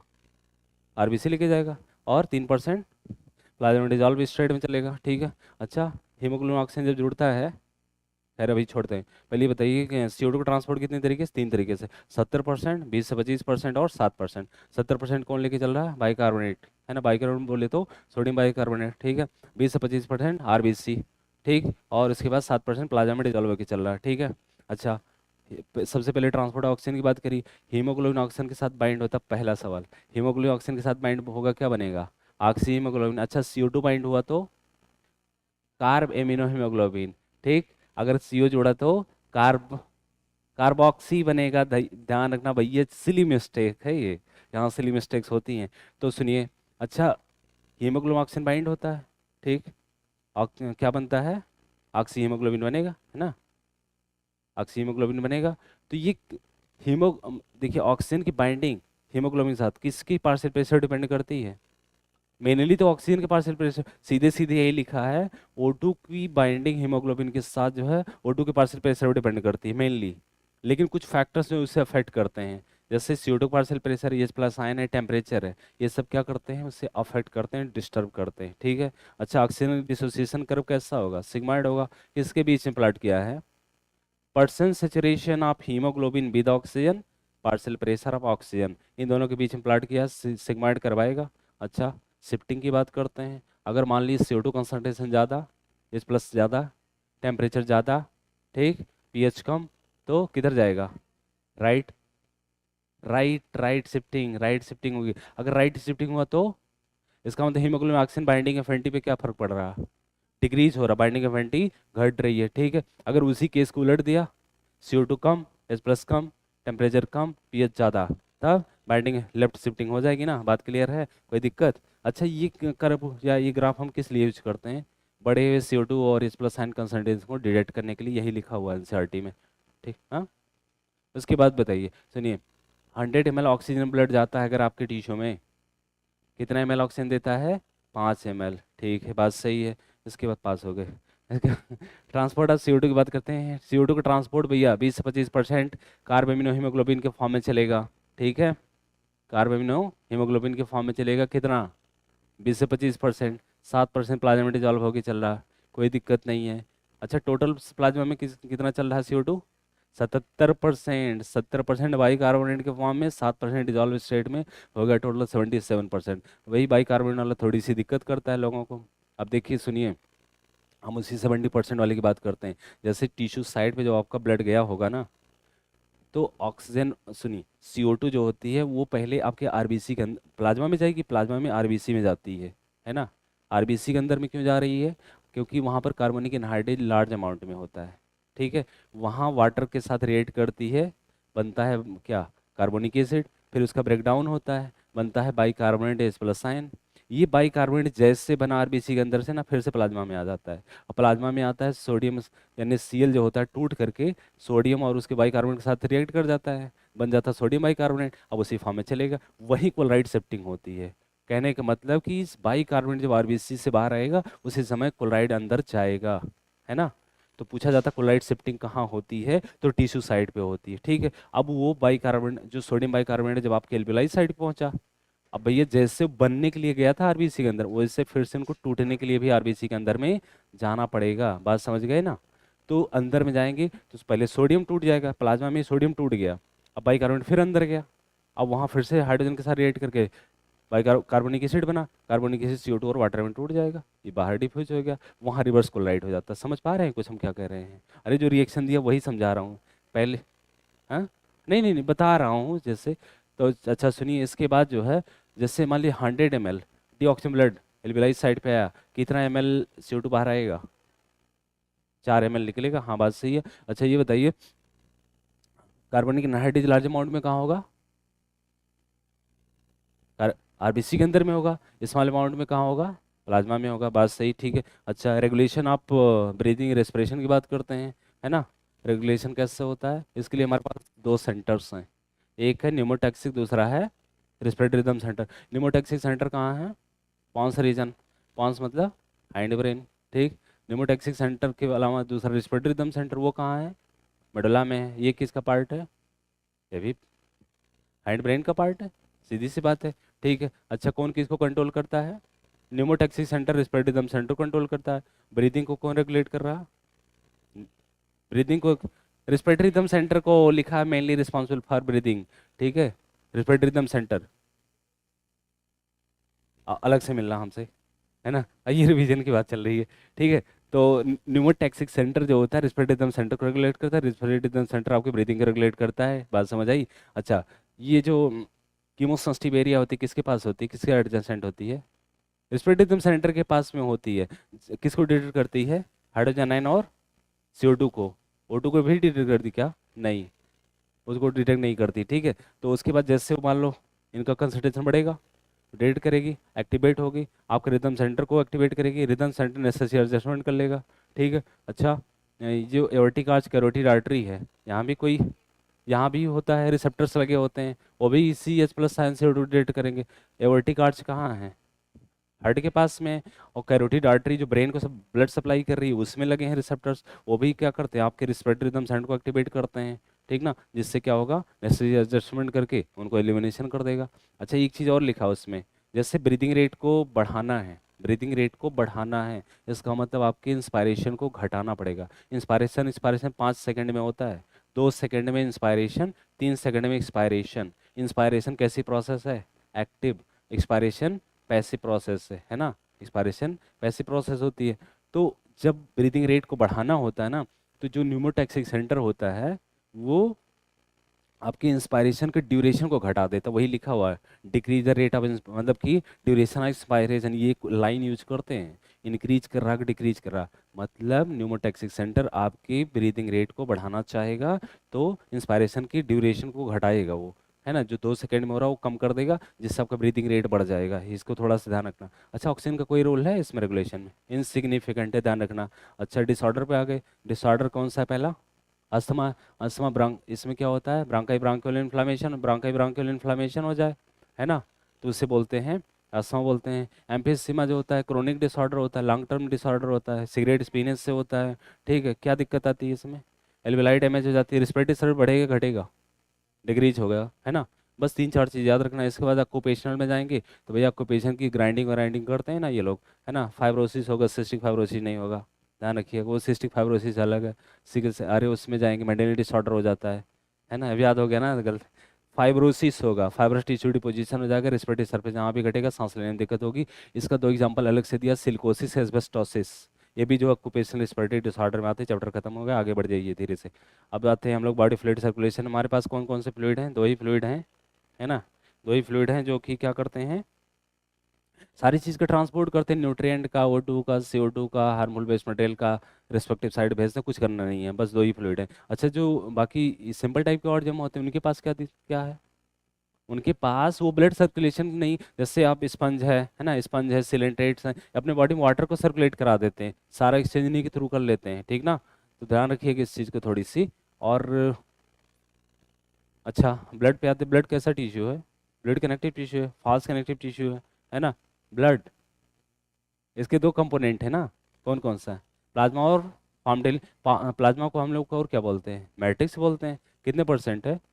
55% है। 45% कौन है? फार्म्ड एलिमेंट होता है, मतलब RBC, WBC प्लेटलेट्स होते हैं। सबसे पहले प्लाज्मा की बात करते हैं, ठीक है। कलर कैसा है? एक्स्ट्रा कलर है, एक्स्ट्रा कलर होता है, विस्कस फ्लूइड होता है ना। और इसमें वाटर कितने परसेंट है? 90 से 92% वाटर होता है। कितने परसेंट प्रोटीन है? 6 से 8%। कौन को मेजर प्रोटीन कौन सी है? 3 है, फाइब्रिनोजन, ग्लोबुलिन और एल्बुमिन। फाइब्रिनोजन, ग्लोबुलिन और एल्बुमिन है, 3 है। फाइब्रिनोजन क्या करेगा? ब्लड क्लॉट कराएगा। ग्लोबुलिन क्या करेगा? इम्यूनिटी, इम्यूनिटी मतलब कि डिफेंस मैकेनिज्म, मतलब एंटीबॉडी जो होती है ना, वही होती है IG, इम्यूनोग्लोबुलिन, है ना। और उसके बाद और कौन है बचा? एल्बुमिन। एल्बुमिन का ऑस्मोटिक बैलेंस बनाएगा, है ना। ऑस्मोटिक बैलेंस बनाने का मतलब ये होता है ना कि जैसे आपके अरे जो टिश्यू फ्लूइड होता है वहाँ से वाटर को, भाई ऑस्मोटिक बैलेंस बनाने का मतलब वहाँ से वाटर के खींच लेगा। अगर वाटर की कमी होगी ना, वाटर जैसे वाटर टिश्यू फ्लूइड के फॉर्म में निकलता रहता है ना, वैसे अंदर भी जाता है, समझे। तो इसके बाद देखिए, अच्छा प्लाज्मा में कुछ आयंस भी होते हैं। आयंस कौन कौन से हैं? सोडियम, पोटेशियम, क्लोराइड और मैग्नीशियम भी है क्या? मैग्नीशियम, बाइकार्बोनेट भी होगा। 4-5 चीज़ें लिखी है, और भी हो सकती है लेकिन 5 लिखा तो याद रखना उसको। अच्छा, ग्लूकोज होगा, एमनो एसिड होगा, और लिपिड भी होगा। ट्रांजिट इन द बॉडी लिखा हुआ, अनस्टेबल कंडीशन में होंगे, इनका कंसंट्रेशन बढ़ेगा घटेगा, ठीक है। अच्छा, प्लाज्मा में से कलटिंग फैक्टर्स को बाहर कर लें तो सीरम बचेगा, ठीक है, बात सही है। इसके बाद आते हैं formed element, RBC, WBC platelets. RBC की बात करते हैं, दूसरा नाम है एरिथ्रोसाइट है। मोस्ट अबंडेंट सेल, सबसे ज़्यादा कितना है? 5 से 5.5 मिलियन पर cubic millimetre of the blood होता है, बात सही है, ठीक। राउंड होता है, राउंड बाई कॉन्केव शेप होता है। न्यूक्लियस होता है मैच्योर कंडीशन में? नहीं होता है, ठीक। इसके अंदर में आयरन कंटेनिंग कॉम्प्लेक्स प्रोटीन या पिगमेंट होता है, उसे क्या बोलते हैं? हीमोग्लोबिन। किसको कैरी करेगा? CO2 नहीं कैरी करेगा क्या? दोनों कैरी करेगा, O2 CO2 दोनों कैरी करेगा, बात सही है, ठीक। लाइफ स्पान कितना होगा? 120 दिन। कहाँ मरेगा? स्प्लीन में, ग्रेवाड ऑफ RBC स्प्लीन होता है। ब्लड बैंक भी उससे कहते हैं, है ना। एरिथ्रोपोइटिक आर्गन भी है वो, सारा काम करता है। ब्लड बैंक भी है, एरिथ्रोपोइटिक आर्गन भी है, 3 चीज़ें हम मैंने बताई उसमें। और बाकी तो कुछ है नहीं मुझे लगता है उसमें। हाँ, सबसे इंपॉर्टेंट डाटा, 12 से 16 बार सांस लेते हैं तो 1216 ग्राम हीमोग्लोबिन हो, तो कोई रिलेशन नहीं है, ठीक। ल्यूकोसाइड की बात करते हैं, ल्यूकोसाइड लेसर इन नंबर है, उसकी कंपेरिजन कम है, कितना? 6 से 8 हज़ार पर किलोमीटर ब्लड होता है, ठीक है। अच्छा, इसमें न्यूक्लियस होगा क्या? न्यूक्लियस होता है। रेड कलर के होंगे ये? नहीं होंगे, क्योंकि हीमोग्लोबिन नहीं है, कलरलेस होते हैं, ठीक है। उसके बाद इन्होंने कहा कि इसकी 2 कैटेगरी है ग्रेनुल्स के बेसिस पे, ग्रेनुलोसाइट या ग्रेनुलोसाइट। ग्रेनुलोसाइट में कितने आएंगे? 3, ईसनोफिल, बेसोफिल और न्यूट्रोफिल, ठीक है। लिम्फोसाइट, मोनोसाइट एक ग्रेनुलोसाइट में आ जाएंगे, ठीक है। अच्छा, सबसे ज़्यादा कौन है? न्यूट्रोफिल, कितने परसेंट? 60 से 65। 60 से 65। 20 से 25 कौन है? लिम्फोसाइट है, ठीक है। 6 से 8 कौन है? पक्का? नो लॉन्गर या never late, never late monkey, मत मोनोसाइट, बात सही है। ईट बनाना, ईसनोफिल कितने परसेंट है? 2 से 3। 0.5 से 1% कौन है? बेसोफिल, ठीक है। अच्छा, इसमें फेगोसाइटिक कौन कौन है? Neutrophil, monocyte, neutrophil monocyte phagocytic होते हैं, ठीक है। इन्फेक्शन को रेजिस्ट करेगा ईसनोफिल, रेजिस्ट इन्फेक्शन, है ना। अच्छा, इन्फ्लामेशन में कौन इन्वॉल्व होगा? वेसोफिल, क्या निकालेगा? हिस्टामिन, सेरोटोनिन और हेपेरिन निकालेगा। लिम्फोसाइट की 2 कैटेगरी है, B और T, है ना। इसमें ह्यूमरल इम्यूनिटी कौन जनरेट करेगा? B lymphocyte. B lymphocyte humoral immunity antibody बनाती है ना, ह्यूमरल इम्यूनिटी जनरेट करेगी। और जो है C lymphocyte, T lymphocyte CMI generate करेगी, हाँ बस सही है। ग्राफ्ट रिजेक्शन करेगी, पक्का। प्लेटलेट्स का दूसरा नाम क्या है? थ्रोम्बोसाइट। कितना कितना है? 1.5 से 3.5 लाख, ठीक। कहाँ बनते हैं? बोन मैरो में। सारी ब्लड सेल बोन मैरो में बनती है, ध्यान रखना। अच्छा, उस सेल का नाम क्या है? मेगा कैरियोसाइट है, ठीक है। अच्छा, मान लो प्लेटलेट कमी होगी तो क्लॉटिंग डिसऑर्डर हो जाएगा, क्योंकि ये कुछ फैक्टर्स निकालते हैं ना, ब्लड फैक्टर्स। प्लेटलेट्स की कमी उसमें डेंगू में भी हो जाती है, हाँ। इसके बाद ब्लड ग्रुप क्या आते हैं? ब्लड ग्रुपिंग हम लोग कौन पढ़ते हैं? दो, ए बी और आर एच। ठीक, किस एबीओ ग्रुपिंग सबसे पहले बात करते हैं, किस पर बेस्ड है ये? अरे कहाँ चले गए? एंटीजन की बेसिस पे, एंटीबॉडी की बेसिस पे। And presence or absence of antigen, presence or absence of antigen. भैया एबीओ ब्लड ग्रुपिंग जो होती है किस पर बेस होती है? दिमाग में यही आता है, एंटीजन एंटीबॉडी इंटरेक्शन नहीं। सुनिए, presence absence of antigen. Antigen कहाँ होते हैं? एंटीजन फिर से फिर अच्छा, बातें बदल दिया। अच्छा, प्लाज्मा मेम्ब्रेन पे होते हैं आरबीसी की, हाँ आरबीसी पे पाए जाते हैं। एंटीजन क्या होते हैं? इन्होंने कहा कि देखो एंटीजन और एंटीबॉडी दोनों ग्लाइकोप्रोटीन होते हैं, सही बात यही है, लेकिन उन्होंने कहा कि वो केमिकल है, तो केमिकल मान लेना। ठीक है, कितने टाइप के हैं एंटीजन? दो, ए और बी। अगर एक ए एंटीजन आपके पास तो A blood group, B antigen है तो B blood group, A B antigen है तो ए बी ग्रुप, अगर कोई एंटीजन नहीं तो जीरो ग्रुप। ठीक है, अच्छा उन्हीं की रिस्प अच्छा एक बात बताइए, एंटीजन क्या करते हैं? Induce immune response, immune response को इंड्यूस करती है, यही लाइन लिखी है, इंड्यूस रिस्पॉन्स है ना, इम्यून रिस्पॉन्स को इंड्यूस करते हैं। ठीक, और उन्हीं की रिस्पॉन्स में एंटीबॉडी बनती है। जब वो बोलेगा produce in response to antigen, antigen के रिस्पॉन्स में बन रहा है, तो समझ आना एंटीबॉडी बोल रहा। एंटीबॉडी कहाँ होगी? प्लाज्मा में होगी। ठीक है, एंटीबॉडी जो होगी प्लाज्मा में होगी। ठीक है, और एंटीबॉडी से कोई लेना देना नहीं है उससे, मतलब मत सोचिए कि ब्लड ग्रुप डिसाइड कर, ब्लड ग्रुप ये नहीं डिसाइड करता। लेकिन ये जो डब्बा बना, पहले हम ये बात कर लेते फिर और आगे बढ़ते हैं। जैसे ये जो जिसका एंटीजन वही उसका ब्लड ग्रुप होता है, सीधा सीधा है।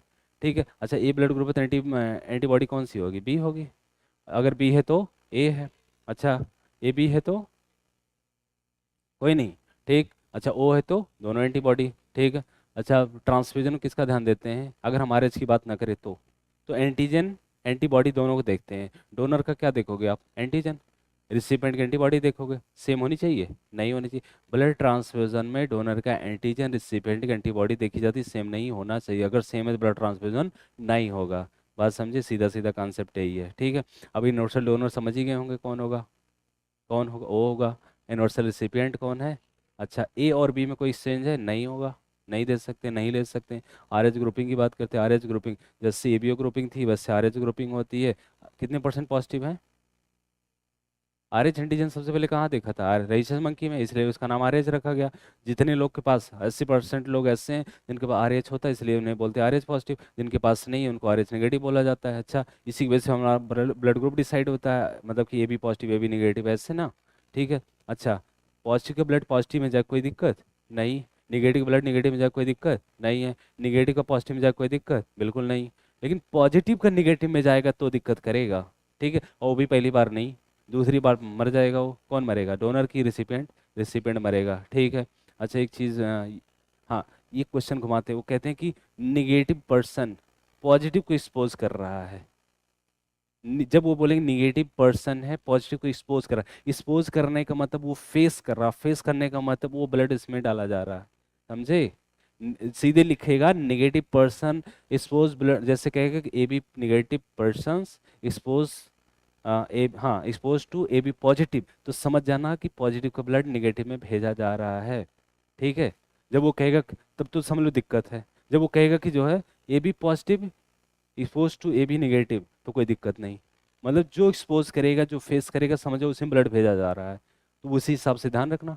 ठीक है, एक केस बताइए एरिथ्रोब्लास्ट फर्टाइलिस, कंडीशन बताइए, मेल पॉजिटिव फीमेल नेगेटिव, है ना? बेबी कैसा?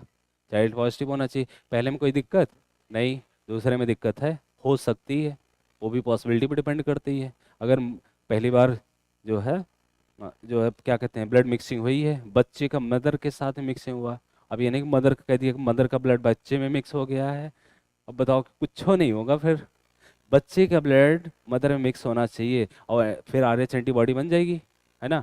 अच्छा, उसको रोकना है तो क्या करेंगे आप? एंटी आर एच एंटीबॉडी दीजिए। कब? बिफोर कि आफ्टर डिलीवरी? आफ्टर डिलीवरी देना पड़ेगा। क्या आर एच एंटीबॉडी देंगे? Anti R H antibody, anti R H antibody देने वहीं लिख देगा ना, आर एच एंटीबॉडी, है ना? बहुत सारे लोग मार के मुस्कराएंगे, मुस्कराना नहीं है, ध्यान दीजिए, एंटी आर एच एंटीबॉडी है। ठीक है, तो आते हैं कोएगुलेशन, जिससे लिखा हुआ वैसे हम बता रहे हैं। ब्लड कोएगुलेशन जो बता रखा उन्होंने उन्होंने ये कहा है देखिए थ्रोम्बोकाइनेज एक एंजाइम है, थ्रोम्बोकाइनेज एक एंजाइम है, कैस्केड प्रोसेस के थ्रू बना हुआ है। ये थ्रोम्बोकाइनेज जो है प्रोथ्रोम्बिन को थ्रोम्बिन में बदलता है, थ्रोम्बोकाइनेज प्रोथ्रोम्बिन को थ्रोम्बिन में बदलता है, और ये थ्रोम्बिन फाइब्रिनोजन को फाइब्रिन में बदल देता है। ठीक है, फिर से सुनिए, एक एंजाइम जिसका नाम है थ्रोम्बोकाइनेज कैस्केड प्रोसेस के थ्रू बना है, मतलब लिंक एंजाइमेटिक रिएक्शन के थ्रू बना हुआ है खुद। अब ये प्रोथ्रोम्बिन को थ्रोम्बिन में बदला, और थ्रोम्बिन जो है फाइब्रिनोजन को फाइब्रिन में बदल दिया, और फाइब्रिन ने क्या बनाया, नेटवर्क। उसी नेटवर्क में डेटा और डैमेज सेल फंस जाती है, इसी को बोलते हैं क्लॉट। इसमें कैल्शियम का रोल है, बिल्कुल है। हाँ, बस इतना याद रखना, काम हो जाएगा, वरना ब्लड दीजिए। अब आते हैं हम लोग इसमें लिम्फ टिश्यू फ्लूइड। भैया जो हम लोग का ब्लड जब जाता है टिश्यूज होकर के पास होता है, कुछ वाटर और वाटर सॉल्युबल सब्सटेंस जो है ना बाहर निकलते हैं, है ना, क्योंकि हमारे पास होता है क्लोज सर्कुलेटरी सिस्टम। जब वाटर सॉल्युबल सब्सटेंस बाहर आ रहे होंगे ना, तो उसमें कुछ न्यूट्रिएंट भी होगा, है ना, ऑक्सीजन भी होगी। तो वो जो न्यूट्रिएंट एक्सचेंज का काम होता है हमारे ब्लड और टिश्यू के बीच में कौन करता है, टिश्यू फ्लूइड करता है। टिश्यू फ्लूइड का दूसरा नाम इंटरस्टिशियल फ्लूइड, इंटरस्टिशियल फ्लूइड है। एक्सचेंज करने का काम वही कर रहा है, O2 CO2 का एक्सचेंज पूरा करवा रहा है, न्यूट्रिएंट एक्सचेंज करवा रहा है। उसके बाद जो टिश्यू फ्लूइड है, इंटरस्टिशियल फ्लूइड है, उसको लिम्फेटिक वेसल का नेटवर्क होता है, उसको कलेक्ट करता है। जैसे लिम्फेटिक वेसल के अंदर में जाएंगे उसी का नाम रखा जाता है लिम्फ रखा जाता है। जब तक वो अंदर नहीं जाएंगे तब तक लिम्फ नहीं बोलोगे। और वो लिम्फ ले जाकर के जो है मेजर वेन्स में डाला जाए, आर्टरी में नहीं डाले, क्योंकि उसमें बेस्ट चीज़ें हैं, CO2 कह रहा है। जब आर्टरी में भेजे, वेन्स में भेजेगा, वेन्स उसको रिस्पेक्टिव साइट पे ले जाएगा, वहाँ एलिमिनेशन करवा देगा। बस यही कहानी है इसमें, और कुछ नहीं है। ठीक है, उसके अलावा जो है ये लिम्फ जो होता है एक चीज़ और करता है, जानते हैं, फैट एब्जॉर्प्शन करवाता है ना, डाइजेस्टिव सिस्टम में। लैक्टिल्स में जो है लार्ज लिम्फ वेसल नहीं होती, लैक्टिल जिसे कहते हैं, ये फैट का एब्जॉर्प्शन करवाता है। काइलोमाइक्रॉन्स उसी में जाते हैं। ठीक है, इसके बाद आते हैं सर्कुलेटरी पाथवे। सर्कुलेटरी पाथवे देखो क्लोज और ओपन दो तरह का होता है सिस्टम। पहले तो ये सुनो कि ये सर्कुलेटरी सिस्टम कहाँ से स्टार्ट हुआ है, इनलिडा से स्टार्ट हुआ, कार्डेटा तक गया है। इनलिडा कार्डेटा में क्लोज होता है ना, बाकी जो है सब जगह ओपन होता है। ठीक, तो इन्होंने इनलिडा क्या लिखा है, आर्थ्रोपोडा और मोलस्का दे रखा है ओपन, बाकी इनलिडा कार्डेटा में क्लोज दे रखा है। तो बस ऐसा मत सोचिएगा इनलिडा से लेकर कार्डेटा तक जाएगा सर्कुलेटरी सिस्टम, लेकिन इनलिडा कार्डेटा में क्लोज होता है, बाकी बीच में सब जगह ओपन होता है। एक्सेप्शन की मैं बात नहीं कर रहा। ठीक है, अच्छा, फिशेस की सबसे पहले बात करी गई है इसमें। दो चैम्बर हार्ट किस में है, फिशेस में। थ्री चैम्बर एम्फीबियन रेप्टाइल्स में है। फोर चैम्बर क्रोकोडाइल्स में, मैमल्स में और बर्ड्स में है। ठीक है, अच्छा, फिशेस में जो सर्कुलेशन होता है सिंगल सर्कुलेशन होता है। इस सुनिए, इसकी बॉडी का जितना डीऑक्सीजन ब्लड होता है पहले इसके लंग्स में, वो उसमें जाता है, किसमें, हार्ट में जाएगा। हार्ट में जाएगा, हार्ट जो है डीऑक्सीजन ब्लड पंप करेगा, उसके गिल्स में जाएगा, गिल्स ऑक्सीजनेट करके इसके बॉडी में भेजता है। तो कभी कभी यही क्वेश्चन करते हैं, कहते हैं कि जो है उसका हार्ट किस तरह का ब्लड डीऑक्सीजन ब्लड पंप करेगा, ध्यान रखना है ना, इसीलिए इसे वेनस हार्ट भी बोला जाता है। ये वेनस हार्ट इसे कहते हैं, है ना, सिंगल सर्कुलेशन चलता है। बात क्लियर हुआ पाथवे। ठीक है, इसके बाद हम बात करते हैं रेप्टाइल्स और इसकी एम्फीबियंस की। थ्री चैम्बर है, दो चैम्बर ऊपर एक चैम्बर नीचे है। ठीक है, हमेशा राइट साइड में कैसा ब्लड आएगा, ऑक्सीजनेट। कहाँ से आएगा, गिल से आएगा, लंग से आएगा, स्किन से आएगा। ठीक, सॉरी उल्टा हो गया, राइट साइड में कैसा कैसा ब्लड आएगा, डीऑक्सीजनेट आएगा। कहाँ से आएगा, अरे बॉडी पार्ट से आएगा। इस साइड में कैसा ब्लड आएगा, ऑक्सीजनेट। कहाँ से आएगा, लंग से, स्किन से, गिल से, कहीं से भी बस, हमेशा इधर साइड में ऑक्सीजनेट, इधर साइड डीऑक्सीजनेट आएगा। ठीक है, दोनों मिक्सिंग हो जाएगी। मिक्सिंग होने के बाद क्या होगा, पंप हो जाएगा, मिक्स ब्लड जाएगा। कहने का मतलब जो मिक्स ब्लड पंप होगा ना, कुछ वो बॉडी पार्ट में चला जाएगा, कुछ जो है फिर से लंग्स या स्किन में चला जाएगा ऑक्सीजनेटेड होने के लिए। मतलब इसमें मिक्स ब्लड ही चलता रहता है, इनकम्प्लीट डबल सर्कुलेशन बोलते हैं। कंप्लीट डबल सर्कुलेशन समझ ही गए हम लोग का है, इधर साइड में और डीऑक्सीजनेट आएगा, इधर साइड में ऑक्सीजनेट आएगा, मिक्सिंग नहीं होगी। अब जाएगा यहाँ वेंट्रिकल में जाएगा, ये वाला वेंट्रिकल पंप करेगा लंग्स की तरफ, पल्मोनरी आर्टरी लेके जाएगी, और इधर जो इधर का ब्लड एओर्टा के थ्रू बॉडी पार्ट में चला जाएगा। समझ गए ना कैसे चल रहा है। अच्छा, इसमें कुछ विदाउट मिक्सिंग, एक मिनट रुको, समझ गए होंगे मुझे तो लगता है इसमें क्या। ह्यूमन सर्कुलेटरी सिस्टम की बात करें, तीन चीज़ें हैं इसमें ह्यूमन सर्कुलेटरी सिस्टम में। सुनिए कौन कौन आएगा, हमारा ब्लड, हमारा हार्ट और blood vessels. Blood, blood vessels और हार्ट तीनों को मिला के ब्लड वेस्कुलर सिस्टम बोलते हैं, ह्यूमन सर्कुलेटरी सिस्टम बोलते हैं। हमारे हार्ट की वर्जिन कैसी है, मेजोडर्म, क्योंकि मसल से बना, कार्डियक मसल मेजोडर्मल वर्जिन है ही है। समझ रहे हैं, साइज कैसा है, क्लेन फिट जैसा है ना, बदी मुट्ठी के बराबर, किसके बीच में है, दो लंग्स के बीच में है ना, स्टार्नो के पीछे लंग्स के बीच में है। कौन सी कैविटी है, कैविटी कौन सी है, जहाँ थोरेसिक कैविटी के अंदर में है भाई, ठीक है, वहीं पर है। और इसके बाद देखिए चैम्बर कितने हैं, 4। 2 अपर स्मॉलर हैं जिससे आप एट्रिया बोल रहे हैं, 2 लोअर लार्जर हैं जिसे वेंट्रिकल बोल रहे हैं, ठीक है, 4 चैम्बर हैं। तो दोनों एट्रिया को अलग करने के लिए एक सेप्टा है, मस्कुलर एक फाइब्रस है। एट्रिया के बीच में जो एट्रिया के बीच में 2 एट्रिया को सेपरेट करने के लिए थिन मस्कुलर वाल होती है, ध्यान रखना, थिन मस्कुलर वाल होती है, जिसे बोलते हैं इंटरएट्रियल सेप्टम। वेंट्रिकल को सेपरेट करता है थिक मस्कुलर वाल होती है, जिसे बोलते हैं इंटरवेंट्रिकुलर सेप्टम। दोनों एट्रिया वेंट्रिकल को जो सेपरेट करता है वो थिक फाइब्रस होता है, ध्यान रखना, thin muscular, thick muscular, thick fibrous. समझ आई बात, ठीक है। इसके बाद जो है उन्होंने बताया है कि एट्रिया की वाल वेंट्रिकल की वाल की कंपेरिजन में थिन होती है, पतली होती है, लेकिन अगर मतलब थिकेस्ट वाल पूछा जाए तो राइट वेंट्रिकल, लेफ्ट वेंट्रिकल होता है, क्योंकि हाई प्रेशर के साथ उसको ब्लड भेजना है, ठीक है, बस इतना ध्यान रखना। इसके बाद इन्होंने कहा कि ये जो थिक फाइब्रस होता है ना, सेप्टा, एट्रियोवेंट्रिकुलर सेप्टा बोलते हैं, उसमें कह रहे हैं पोर्स होते हैं। वो पोर्स क्या कहलाते हैं, वाल्व कहलाते हैं। राइट साइड में कौन सा वाल्व है, ट्राइकस्पिड वाल्व है। लेफ्ट साइड में कौन सा, इस साइड में बाइकस्पिड होता है, मिट्रल वाल्व भी इससे बोलते हैं। अच्छा, वाल्व का काम क्या है, uni direction flow of blood को है ना, एक दिशा में ब्लड को जाने देता है, प्रिवेंट बैकफ्लो, बैकफ्लो को रोकने का काम करता है, ठीक है। उसके बाद आप कहाँ पहुँच गए, हाँ, जो हमारा हार्ट है करें कार्डियक मसल से बना हुआ है, ठीक है, करें इसमें जो है कुछ स्पेशलाइज मस्कुलेचर होते हैं, उससे बोलते हैं नोडल मस्कुलेचर कहते हैं। अच्छा, सेमी ल्यूनर बच गया, ठीक है। ये बताइए राइट वेंट्रिकल कहाँ ओपन होता है, राइट वेंट्रिकल पल्मोनरी आर्टरी में खुलता है। ध्यान रखना, पल्मोनरी आर्टरी उसमें नहीं खुलता है, लिख देगा ना pulmonary artery open into the right ventricle, गलत है। तो राइट वेंट्रिकल की ओपनिंग पल्मोनरी आर्टरी में होती है, लेफ्ट वेंट्रिकल की ओपनिंग एवर्टा में होती है, बात समझ आई। तो उनके बेस पे क्या लगा रहता है, सेमिलुनर वाल्व, ये भी जो है प्रिवेंट करते हैं बैकफ्लो को, ठीक है, बस इतना ध्यान रखना। उसके बाद हमारा पूरा इंटायर हार्ट कार्डियक मसल से बना हुआ है, इसमें स्पेशल मस्कुलेचर पाया जाता है, जिसे बोलते हैं नोडल मस्कुलेचर। नोडल मस्कुलेचर भाई ऑटो एक्साइटेबल होता है ना, तो ये नोडल मस्कुलेचर का एक पैच होता है। एस नोड का पोजीशन बताइए, right upper corner of right atria, right upper corner of right atria, उसी का दूसरा पैच है ए बी नोड, कहाँ पे है, lower left corner of right atria, ठीक है, दोनों इंटरकनेक्टेड होते हैं, ठीक है। उसके बाद वहाँ से ए बी नोड से एराइज होता है ए बी बंडल, कहाँ से पास होता है, एट्रियोवेंट्रिकुलर सेप्टा से, एट्रियोवेंट्रिकुलर सेप्टा से पास हुआ, किसके टॉप पे निकलेगा, इंटरवेंट्रिकुलर सेप्टम के टॉप पे निकलेगा, इंटरवेंट्रिकुलर सेप्टम के टॉप पे निकलेगा, वहीं बाइफरकेट कर जाएगा, ठीक है, लेफ्ट और राइट बंडल बनेगा, फिर वो जा करके पूरे वेंट्रिकल में फैलेगा, वहां से फाइबर्स राइज होंगे, जिसे बोलते हैं पुरकेंजे फाइबर्स कहते हैं। जो पाथवे होगा S A node A B bundle, left and right bundle Purkinje fibre. सुनिए तो, जो ए बी बंडल होता है उसको बोलते हैं bundle of His, A B bundle को बोलते हैं बंडल ऑफ हिस। और ये जो लेफ्ट एंड राइट बंडल है इसको भी वही चीज बोलते हैं, वो कहते हैं left bundle of his, right bundle of हिस। मतलब वो दोनों को मिला करके चाहे ए बी बंडल और जो लेफ्ट एंड राइट बंडल्स बन रहे हैं ना, इनको बंडल ऑफ हिस बोला जाता है, ये ध्यान रखिएगा, ठीक है। क्योंकि कार्डिक साइकिल वही टर्म यूज कर लिया है इसने, बंडल ऑफ हिस का, बाकी कहीं लिखा नहीं है, ठीक है, बात समझ आई। अच्छा, ये जो एस नोडल मस्कुलेचर होते हैं ये ऑटो एक्साइटेबल होते हैं, इनको स्टिमुलस की जरूरत नहीं होती है ये इम्पल्स जनरेट करने के लिए, ठीक है। अच्छा, अलग अलग सेगमेंट में अलग एक्शन पोटेंशियल जनरेट होते हैं, है ना, वेरी करते हैं। सबसे ज़्यादा एक्शन पोटेंशियल कौन जनरेट करेगा, ऐसे नोड, इसलिए इसका, और ये पूरी हार्ट की एक्टिविटी को रेगुलेट कर रहा है, इसलिए इससे क्या नाम रखा गया, पेस मेकर कहते हैं।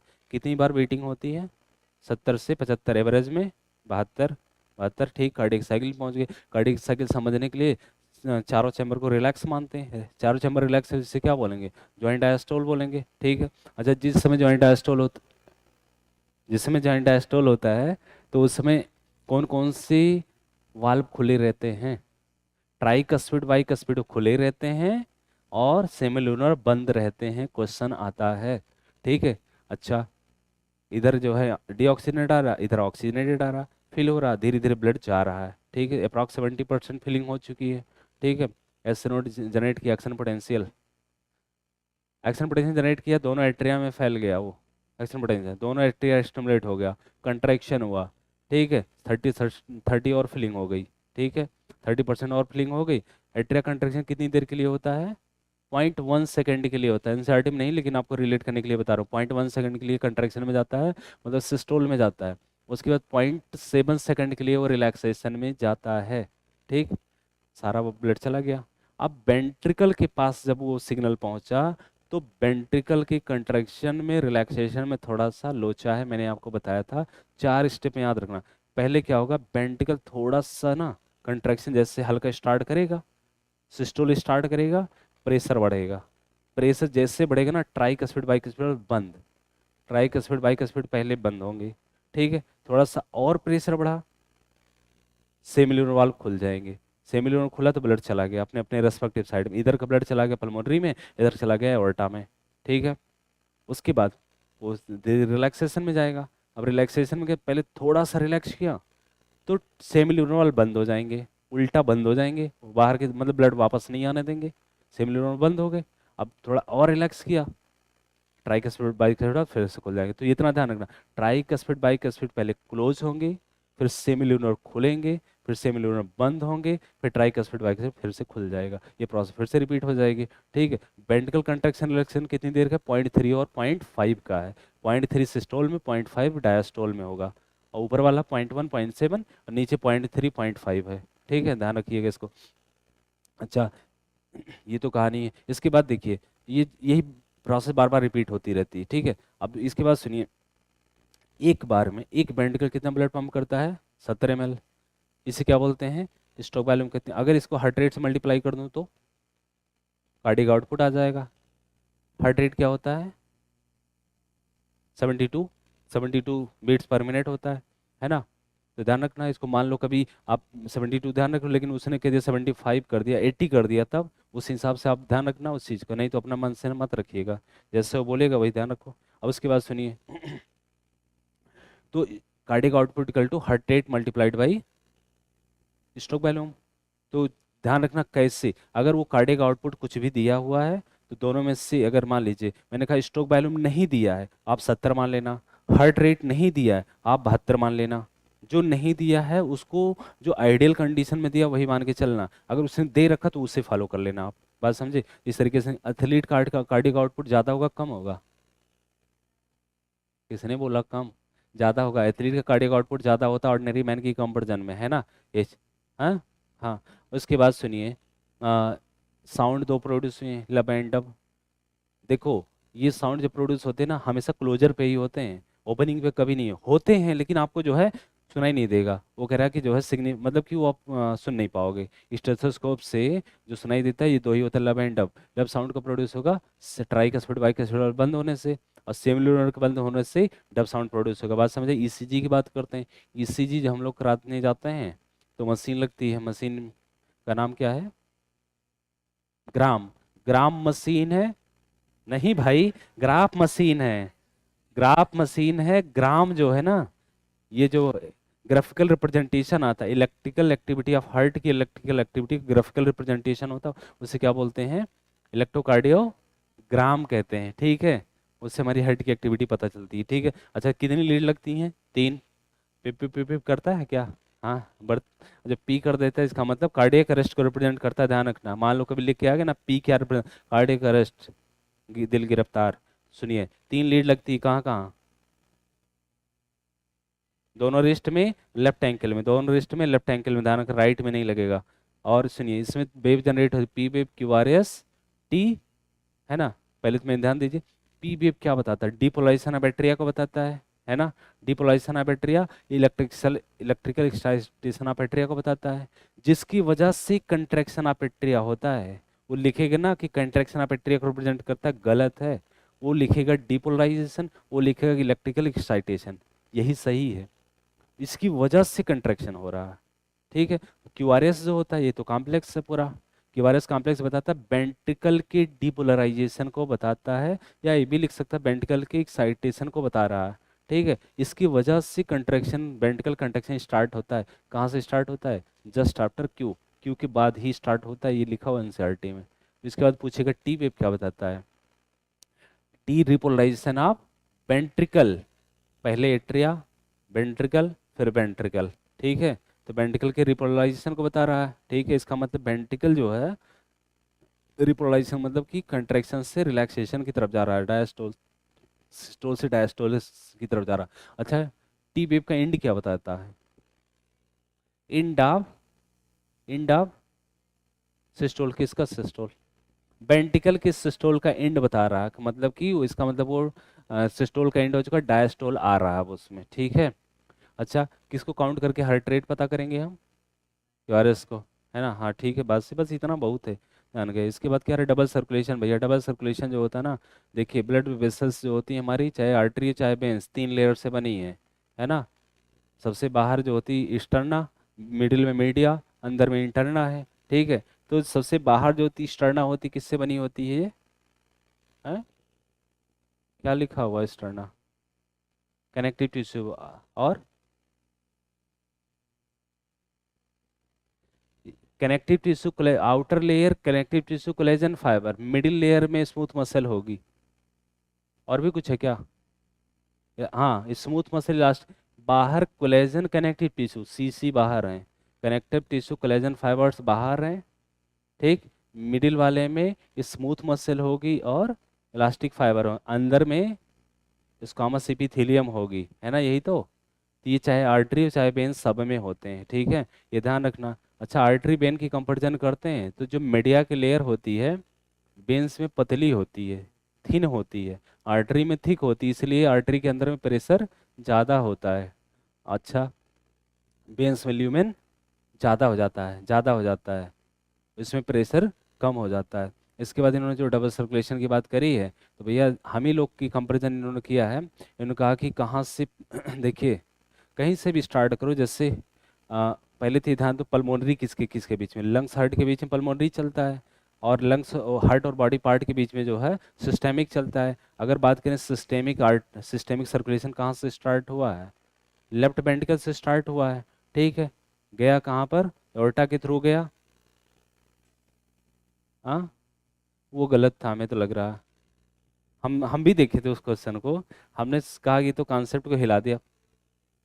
हाँ, वही ऑप्शन ही था, आप क्या कर सकते थे। हाँ, लेकिन जो है, मैंने जो देखा था, जो सिस्टेमिक सर्कुलेशन स्टार्ट होता है राइट, सॉरी लेफ्ट वेंट्रिकल से स्टार्ट होता है, फिर वो पल्मोनरी आर्टरी में जाएगा, है ना, पल्मोनरी सॉरी एओर्टा में जाएगा, एओर्टा से होकर के बॉडी पार्ट्स में जाएगा, टिश्यू में जाएगा, फिर इसके बाद जा करके लंग्स में, राइट एट्रिया पे खत्म होता है। मतलब लेफ्ट वेंट्रिकल से स्टार्ट होता है, स्टार्ट होता है और राइट एट्रिया पे खत्म होता है, ठीक। उसी तरीके से अगर पल्मोन इसकी बात करते हैं, पल्मोनरी तो कहाँ से स्टार्ट होता है? यहाँ से, इसके वेंट्रिकल से स्टार्ट होता है, जाएगा लंग्स की साइड, उसके बाद जो है लेफ्ट एट्रिया पे आके खत्म होगा। तो इसको थोड़ा सा ध्यान रखिएगा। लेकिन इसमें एक चीज़ और इन्होंने दिया, जैसे मतलब कि इनका ना, कि यहाँ के वेंट्रिकल से जब ब्लड निकलेगा एओर्टा में जाएगा, एओर्टा किसको देगा ब्लड? आर्टरी को देगा। आर्टरी किसको देगा ब्लड? आर्ट्रियोल को देगा। आर्ट्रियोल किसको देंगे? कैपिलरीज को देंगे, कैपिलरी टिश्यू में एक्सचेंज करेगा। उसके बाद वहाँ से वेनोल्स, वेनोल्स होंगी, फिर वेन्स होंगी, फिर vena cava, vena cava सराइट atria में आ जाएगा, है ना? तो यही पाथवे इन्होंने दिया है, इसको थोड़ा सा ध्यान रखिएगा। अच्छा, एक चीज़ और, कोरोनरी सर्कुलेशन भी दिया है इसमें शायद। कोरोनरी सर्कुलेशन किसके लिए होता है? हार्ट की, स्पेशली इसके लिए, इसीलिए हार्ट के लिए, जो हार्ट की मसल को ब्लड दे, वहाँ से ब्लड को वापस लाए, उससे बोलते हैं कोरोनरी सर्कुलेशन, कोरोनरी कहते हैं। हाँ, कोरोनरी आर्टरी बोलते हैं, या कोरोनरी से कोरोनरी सिस्टम कहते हैं, उसमें आर्टरी वेन्स दोनों आ जाएंगे, ठीक है। अच्छा, हेपेटिक पोर्टल किसके बीच में है भैया? लीवर के बीच में हेपेटिक, लीवर है ही है। अच्छा, किसका ब्लड किधर जाएगा? इंटेस्टाइन का ब्लड लीवर की तरफ क्यों जाएगा? डिटॉक्सिफिकेशन के लिए जाएगा, यही है। बस इतना ध्यान रखना, उतना काम हो जाएगा। हाँ, न्यूट्रिएंट के लिए। अरे बात तो सही है, लेकिन वो लीवर इतना ज़्यादा इंपॉर्टेंट है कि हम सारे न्यूट्रिएंट उसी को पहले लेके जाके दें? नहीं, डिटॉक्सिफिकेशन मेन काम है, उसका ध्यान रखिएगा।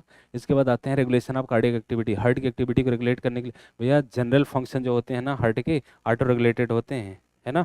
ऑटो रेगुलेटेड होते हैं। इंट्रिंसिकली रेगुलेट हो जाता है, ऐसे हार्ट को क्या बोलते हैं? मायोजेनिक। मायोजेनिक समझ रहे हैं ना? मायो को मतलब मसल जेनिक, हमारा मसल जो होता है, अरे कार्डियक मस्कुलेचर मसल नहीं है, मसल्स की वजह से रेगुलेट हो रहा है, इस हार्ट को मायोजेनिक कहते हैं। अगर न्यूरॉन की तरफ रेगुलेट होता है तो न्यूरोजेनिक हार्ट बोला जाता है, ठीक है। लेकिन जो जनरल फंक्शन के अलावा फंक्शन है, वो कौन रेगुलेट करता है, ध्यान रखिए, मेडुला में, हमारे ब्रेन के मेडुला में एक कार्डियक सेंटर होता है, ठीक है, वहाँ से एएनएस के थ्रू रेगुलेट होता है। एएनएस के कितने पार्ट हैं, दो, सिम्पथेटिक और पैरासिम्पथेटिक हार्ट रेट को क्या करेगा, बढ़ाएगा, कार्डियक आउटपुट को बढ़ाएगा, ठीक, पैरासिम्पथेटिक उसको डाउन कर देगा, है ना। और भी कुछ है क्या, adrenal medullary hormones, adrenal medullary hormones भी हार्ट रेट को बढ़ाते हैं, कार्डियक आउटपुट को बढ़ाते हैं। बस इतनी सी बातें लिखी गई है।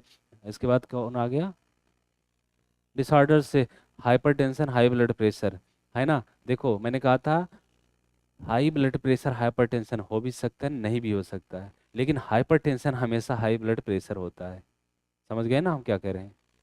एक क्वेश्चन अप्लाइड आता है, वो कहते हैं एक बच्चा है, दौड़ते दौड़ते डॉक्टर के पास गया था, वो पूछा, जब चेक कराया तो उसका बीपी हाई आया, अब बताइए वो क्या है। उसमें एक ऑप्शन रहता है कि हाई ब्लड प्रेशर तो है, लेकिन मे भी हाइपर टेंशन, मे और मे नॉट भी हाइपर टेंशन, हो भी सकता है, नहीं भी हो सकता है, ठीक है। लेकिन हाइपर टेंशन हो तो हाई ब्लड प्रेशर होना सही है। नॉर्मल ब्लड प्रेशर कितना होता है, 120 से 80 होता है। 120 क्या होता है, सिस्टोलिक, और 100, सॉरी सॉरी 80 जो होता है वो डायस्टोलिक होता है, ठीक है, रेस्टिंग प्रेशर उससे बोलते हैं। और सिस्टोलिक को पंपिंग प्रेशर कहते हैं, जैसे हार्ट ने पंप किया उस समय प्रेशर कितना आर्टरी में। अच्छा, ब्लड प्रेशर क्या होता है, आर्टरी के वाल पे आपका ब्लड कितना प्रेशर लगा रहा है उसे बोलते हैं ब्लड प्रेशर बोलते हैं, है ना। तो पंपिंग प्रेशर कितना है, जिसमें पंप किया उस समय वार्टरिक वाल्व पे कितना प्रेशर क्रिएट हुआ है, जिसमें वो रेस्ट में मतलब डायस्टोल में आपका हार्ट है उस समय कितना प्रेशर क्रिएट होता है, तो उससे बोलते हैं सिस्टोलिक डायस्टोलिक। 120 सिस्टोलिक होता है, 80 जो होता है डायस्टोलिक होता है। अगर ये रिपीटेड हो जाए, मतलब बार बार चेक होने पर 140/90 आ रहा, तब तो समझ जाओ कि आपको हाइपरटेंशन हो जाए। हाइपरटेंशन से दिक्कत ये है, जो हमारे वाइटल ऑर्गन्स इंपॉर्टेंट ऑर्गन्स होते हैं वो हार्म, हाँ हाँ, किडनी है, ब्रेन है, ये सब हार्म होने लगते हैं, नुकसान होने लगता है। इसके बाद आते हैं सीएटी, कोरोनरी आर्टरी डिजीज, जिसमें इसका दूसरा नाम क्या है, एथरो स्क्लेरोसिस कहते हैं। इसमें क्या डिपॉजिट हो जाता है हमारे ब्लड वेसल्स में, कोलेस्ट्रॉल है, फाइब्रस टिश्यू है, कैल्शियम भी है क्या, कैल्शियम है, फाइब्रस टिश्यू है, ये सब डिपोजिशन हो जाता है। आर्टरी नैरोर हो जाएगी, ल्यूमेन नैरोर हो जाएगा, प्रेशर ज़्यादा हो जाएगा, ठीक है। कोरोनरी आर्टरी डिजीज से बोलते हैं ना। उसके सीएडी, ठीक है। एंजाइना को दूसरा बोलते हैं angina pectoris, acute chest pain, acute मतलब नहीं, हाँ इंटेंसिटी ज़्यादा होगी, ज़्यादा दर्द करेगा, ज़्यादा पेन होगा, ठीक है। ये उस वजह से अफेक्ट होता है जो ब्लड सप्लाई को अफेक्ट कर रहा हो, हार्ट में ब्लड सप्लाई को अफेक्ट करेगा, उसी वजह से हो जाएगा, ठीक है। अब जैसे कहने का मतलब कि सीआईडी से एंजाइना हो सकता है, सीआईडी से एंजाइना हो सकता है, ठीक है, किसी भी एज में हो सकता है, मेन में, वोमेन में, किसी में भी हो सकता है, लेकिन ये जो है मिडिल एज में ज़्यादा होता है, ठीक है। इसके बाद आते हैं कौन सा है, हार्ट फेलियर। हार्ट फेलियर में इन्होंने बता रखा तीन चार बता रहा। एक तो इनका हार्ट फेल होने का मतलब होता है प्रॉपर ब्लड सप्लाई ना कर पाना अकॉर्डिंग टू बॉडी नीड, ठीक है, इसे बोलते हैं हार्ट फेलियर, मतलब उसमें डेथ नहीं होती, सडन डेथ नहीं होती है। और उसके बाद इनका एक कंजेस्टिव हार्ट फेलर, लंग्स में कंजेशन वजह से हार्ट फेल हो रहा, इससे बोलते हैं कंजेस्टिव हार्ट फेलर। चौथा तीसरा इन्होंने दिया है हार्ट अटैक। हार्ट अटैक में भी डेथ नहीं होती है, मसल डैमेज होने लगती है ना, मसल डैमेज होने लगती है, ठीक, उसे हार्ट अटैक बोलते हैं। और लेकिन अगर उन्हें बोला स्टॉप बीटिंग तो जो है कार्डियक अरेस्ट हो जाएगा, उसमें फाइनली डेथ ही होनी है। सारे ही जो है उसमें कन्वर्ट हो सकते हैं। वरना पलटिए जरा, अभी हमारे पास 10 मिनट टाइम, 10 मिनट एक चैप्टर चला जाएगा, उड़ा देंगे 12 मिनट में, देखना अभी ये है स्क्रीशन ना, स्क्रीशन के लिए 1 मिनट नहीं हो पाई, ये काहे मनोबल डाउन कर देते हैं, हाँ न्यूरल तो हो ही जाएगा, बात तो सही है। हाँ, अच्छा न्यूरल जो है, अच्छा इन्होंने ये बोला है इसमें होमियोस्टेसिस कोऑर्डिनेशन, भैया होमियोस्टेसिस समझ रहे हैं ना, बॉडी के इंटरनल एनवायरनमेंट को मेंटेन करना क्या कहलाता है, होमियोस्टेसिस कहलाता है। कोऑर्डिनेशन मतलब समझ रहे हैं, होमियोस्टेसिस बॉडी की तब मेंटेन होगी जब कोऑर्डिनेशन होगा ऑर्गन्स के बीच में। ये होमियोस्ट, और ये कोऑर्डिनेशन बनवाता कौन है, हमारे पास दो सिस्टम है, कौन कौन से, होमियोस्टेसिस समझ गए क्या, बॉडी के इंटरनल एनवायरनमेंट को मेंटेन करना होमियोस्टेसिस कहलाता है। कोऑर्डिनेशन का मतलब ऑर्गन्स के बीच में रिलेशन स्टेबलाइज करना। देखो होमियोस्टेसिस तब मेंटेन होगी जब कोऑर्डिनेशन होगा, और कोऑर्डिनेशन मेंटेन करने के लिए ना, बनाने के लिए आपके पास दो सिस्टम हैं, एक है न्यूरल सिस्टम, एक है एंडोक्राइन सिस्टम, तो दोनों ज्वाइंटली कोऑर्डिनेट करते हैं तभी जा करके ये आपके होम्योस्टेसिस को मेंटेन कर पाते हैं। ठीक है, न्यूरल सिस्टम आपको बताया ही था, फास्ट एंड शॉर्ट लिव्ड होता है, फास्ट एंड शॉर्ट लिव्ड होता है, और जबकि केमिकल कोऑर्डिनेशन जो होता है, हार्मोनल सिस्टम जो होता है वो स्लो होता है, लॉन्ग लास्टिंग होता है ना, ये चीज़ बताया था।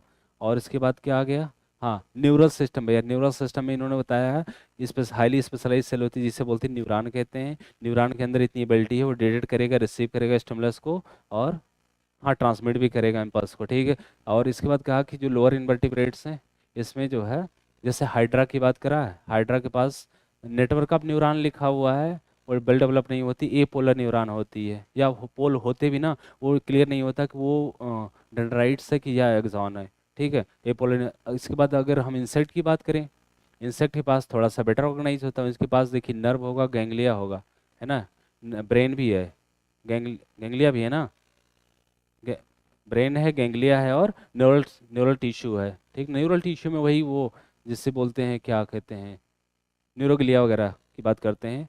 कहने का मतलब कि तीनों ध्यान रखना। इसके बाद वर्टिब्रेट्स के पास वेल डेवलप होता का है, क्या हुआ, रिलेट नहीं कर पा रहे हो, हाँ क्या कह रहे हैं, अच्छा, तो देखिए वर्टिब्रेट्स के बाद वेल डेवलप होगा। अगर इसके न्यूरल सिस्टम की बात करें, न्यूरल ह्यूमन न्यूरल सिस्टम कितने पार्ट पड़े, CNS, PNS, CNS brain spinal cord, PNS में बाकी सारे। ठीक है, अच्छा, पीएनएस को इन्होंने दो पार्ट में बांट लिया, अफरेंट डिफरेंट, अफरेंट ला के आएगा उसी को सेंसरी भी बोलते हैं, जो दूर लेके जाएगा उससे मोटर भी बोलते हैं, या इफरेंट भी बोलते हैं। ठीक है, अच्छा, फिर से उन्होंने पीएनएस को जो है दो पार्ट, अच्छा सॉरी सॉरी, अफरेंट जो है वो अलग है, इफरेंट को दो पार्ट बांट लिया, सोमेटिक और,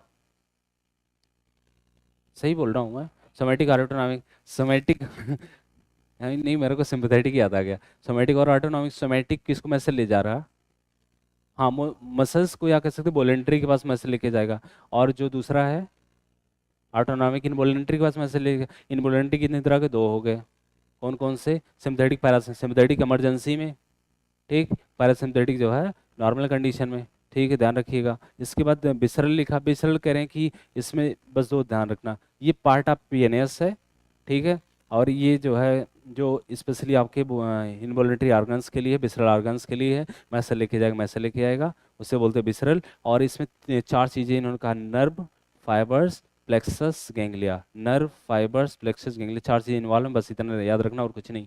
न्यूरॉन स्ट्रक्चरल फंक्शन यूनिट है न्यूरल सिस्टम का। ठीक है, इसके मेनली कितने पार्ट हैं, तीन, सेल बॉडी डेंड्राइट और एक्सान, सेल बॉडी डेंड्राइट और एक्सान। 60 फाइबर कौन है, 60 फाइबर्स डेंड्राइट्स होते हैं, काम क्या है, मैसेज को सेल बॉडी की तरफ भेजना। ठीक है, और एक्सान, एक्सान जो है लंग फाइबर होता है, away from cell body message लेके जाता है। ठीक है, अच्छा, न्यूरोग्लिया कहाँ कहाँ नहीं, कहाँ पे है न्यूरोग्लिया, नहीं न्यूरोग्लिया कह रहे हैं, अरे क्या बोल गए मैं, निसस ग्रेनुल, न्यूरोग्लिया बोल रहा हूँ, निसस ग्रेनुल डेंड्राइट्स में है, और डेंड्राइट में है, सेल बॉडी में किसके बने होते हैं, ER, ER plus ribosome, ER plus ribosome से बने होते, क्या काम होता है, प्रोटीन संश्लेषण करना। एग्जाम में नहीं, अभी आया था किसी टेस्ट में, किसी टेस्ट में आया था, हाँ मुझे याद आ रहा। ठीक है, अच्छा, इसके बाद बताइए, सेल बॉडी में सारे सेल ऑर्गेनेल्स होते हैं, बस क्या नहीं होता है, सेंट्रोसोम सेंट्रोल नहीं होता है, इसलिए सेल डिवीजन नहीं होता, एब्सेंट होता है। ठीक है, अच्छा, एक्सान और डेंड्राइट्स की बेसिस पे अगर बात करी जाए तो कितनी तरह के होते हैं न्यूरॉन, तीन, है ना, कौन कौन से, यूनिपोलर, बाइपोलर, मल्टीपोलर। यूनिपोलर कहाँ दिखेगा, एम्ब्रियोनिक स्टेज में, कौन से पोल होंगे, सिर्फ एक्सान होगा, सिर्फ एक्सान होगा, डेंड्राइट्स नहीं होंगे। बाइपोलर में एक एक्सान एक डेंड्राइट्स, ठीक, कब दिखेगा, रेटिना में दिखेगा। ठीक है, मल्टीपोलर सेरेब्रल कॉर्टेक्स में दिखेगा आपको, और इसमें डेंड्राइट्स के नंबर ज़्यादा है, एक्सान का नंबर एक ही है। ठीक है, अच्छा, ये जो इसका एक्सान होता है ब्रांच हो जाता है, ठीक ना, डिस्टल एंड इसका कभी कभी लिखते थे ना, इसका कहते हैं प्रॉक्सिमल एंड ब्रांच हो जाता है। अब वो नहीं समझ पाते प्रॉक्सिमल के, प्रॉक्सिमल का मतलब जो सेल बॉडी के पास प्रॉक्सिमल होता है, डिस्टल मतलब जो दूर है। ठीक है, तो डिस्टल एंड ब्रांच हो जाता है, और वो सिनेप्टिक नॉब बनाता है। सिनेप्टिक नॉब के अंदर में कोई वेसाइकिल होती है, सिनेप्टिक वेसाइकिल कहते हैं, उसमें क्या होता है, न्यूरोट्रांसमीटर होता है, इस साइट्रेट इनहिबिटरी दोनों न्यूरोट्रांसमीटर्स उसमें पाए जाते हैं। ठीक है, इसके बाद हम लोग कहाँ पहुँच गए, हाँ, एक्सॉन माइलिनेशन की बेसिस पे दो तरह के होते हैं, माइलिन शीथ है, माइलिन शीथ नहीं है। ठीक, माइलिन शीथ है तो माइलिनेटेड, नहीं है तो नॉर्मल। अच्छा, एक्सान सेल, एक्सान दोनों में होगी, सॉरी एक्सान नहीं, ये स्वान सेल दोनों में होगी, दिमाग हैंग करने लगा। तो श्वान सेल दोनों में होगी, ठीक ना? नहीं नहीं नहीं, हैंग नहीं होने देंगे, घबराइए नहीं, पूरा याद करा देंगे। ठीक है, श्वान सेल दोनों में होगी। ये जानते हैं कौन से एक्सान की बात कर रहे हैं? ये जो है हम लोग बात कर रहे हैं पेरीफेरल की बात कर रहे हैं, पेरीफेरल नर्वस सिस्टम। सीएनएस वाले की अलग कहानी है, उसकी तो बात ही ना करिएगा। ये पेरीफेरल का दिया हुआ है। पेरीफेरल में श्वान सेल दोनों में होती है, चाहे माइलिनेटेड हो चाहे नॉन माइलिनेटेड हो। माइलिनेटेड माइलिन शीथ बनेगी, नॉन माइलिनेटेड माइलिन शीथ नहीं बनेगी, ठीक है। अच्छा, माइलिनेटेड एक्सॉन कहाँ देखने को मिलेगा आपको? क्रेनियल और स्पाइनल में, क्रेनियल स्पाइनल में। और नॉन माइलिनेटेड कहाँ देख रहे हैं आप? सोमेटिक और ऑटोनॉमिक में, ठीक। अच्छा, सीएनएस की अगर बात करते हैं माइलिनेटेड एक्सॉन वहाँ किस? ओलिगोडेंड्रोसाइट बनाती है, बस इतना याद रखना, पूछा उछा जाता नहीं, कभी कभी पूछ लेता है। जनरेशन कंडक्शन नर्व इम्पल्स सबसे खतरनाक टॉपिक आप लोग के लिए, यही मुझे पता है, जबकि हमको सबसे सस्ता लगता है ये। ठीक, हाँ मतलब आसान ही है। बस क्या क्या ध्यान रखना, कहते हैं न्यूरॉन जो होती है एक्साइटेबल सेल है, क्योंकि इसकी मेम्ब्रेन पोलराइज है। पहले लाइन यही लिखा हुआ। फिर इन्होंने कहा कि इस पे डिफरेंट टाइप के आयन चैनल्स लगे होते हैं जो कि सिलेक्टिवली परमेबल होते हैं, ठीक है। अब उनका मेम्ब्रेन आपकी रेस्टिंग में, एक्सॉन की मेम्ब्रेन एकदम रेस्टिंग में है, ठीक है। वहां पर जो आयन चैनल्स हैं किसके लिए परमेबल है, ये ध्यान रखना है। पोटेशियम के लिए मोर परमेबल, सोडियम के लिए nearly impermeable, negatively charge protein के लिए इम्परमेबल होते हैं, ठीक है। तो जिसकी वजह से क्या होता है कि बाहर बाहर सोडियम के, बाहर जो है सोडियम कंसंट्रेशन ज़्यादा हो रहा होता है, ये देखा गया, बाहर सोडियम ज़्यादा है, अंदर में पोटेशियम ज़्यादा है। कहने का मतलब बाहर पोटेशियम कम है, अंदर में सोडियम कम है। बस एक चीज़ ध्यान रखो, बाहर सोडियम ज़्यादा है, अंदर पोटेशियम ज़्यादा है, अंदर नेगेटिवली चार्ज प्रोटीन बैठी है, ठीक है। और उसके बाद जो है इस पे लगा हुआ एक आयन चैनल जिसका नाम है sodium potassium pump, active transport करता है। 3 सोडियम को क्या करेगा ये बाहर, 2 पोटेशियम को अंदर करेगा, ठीक है।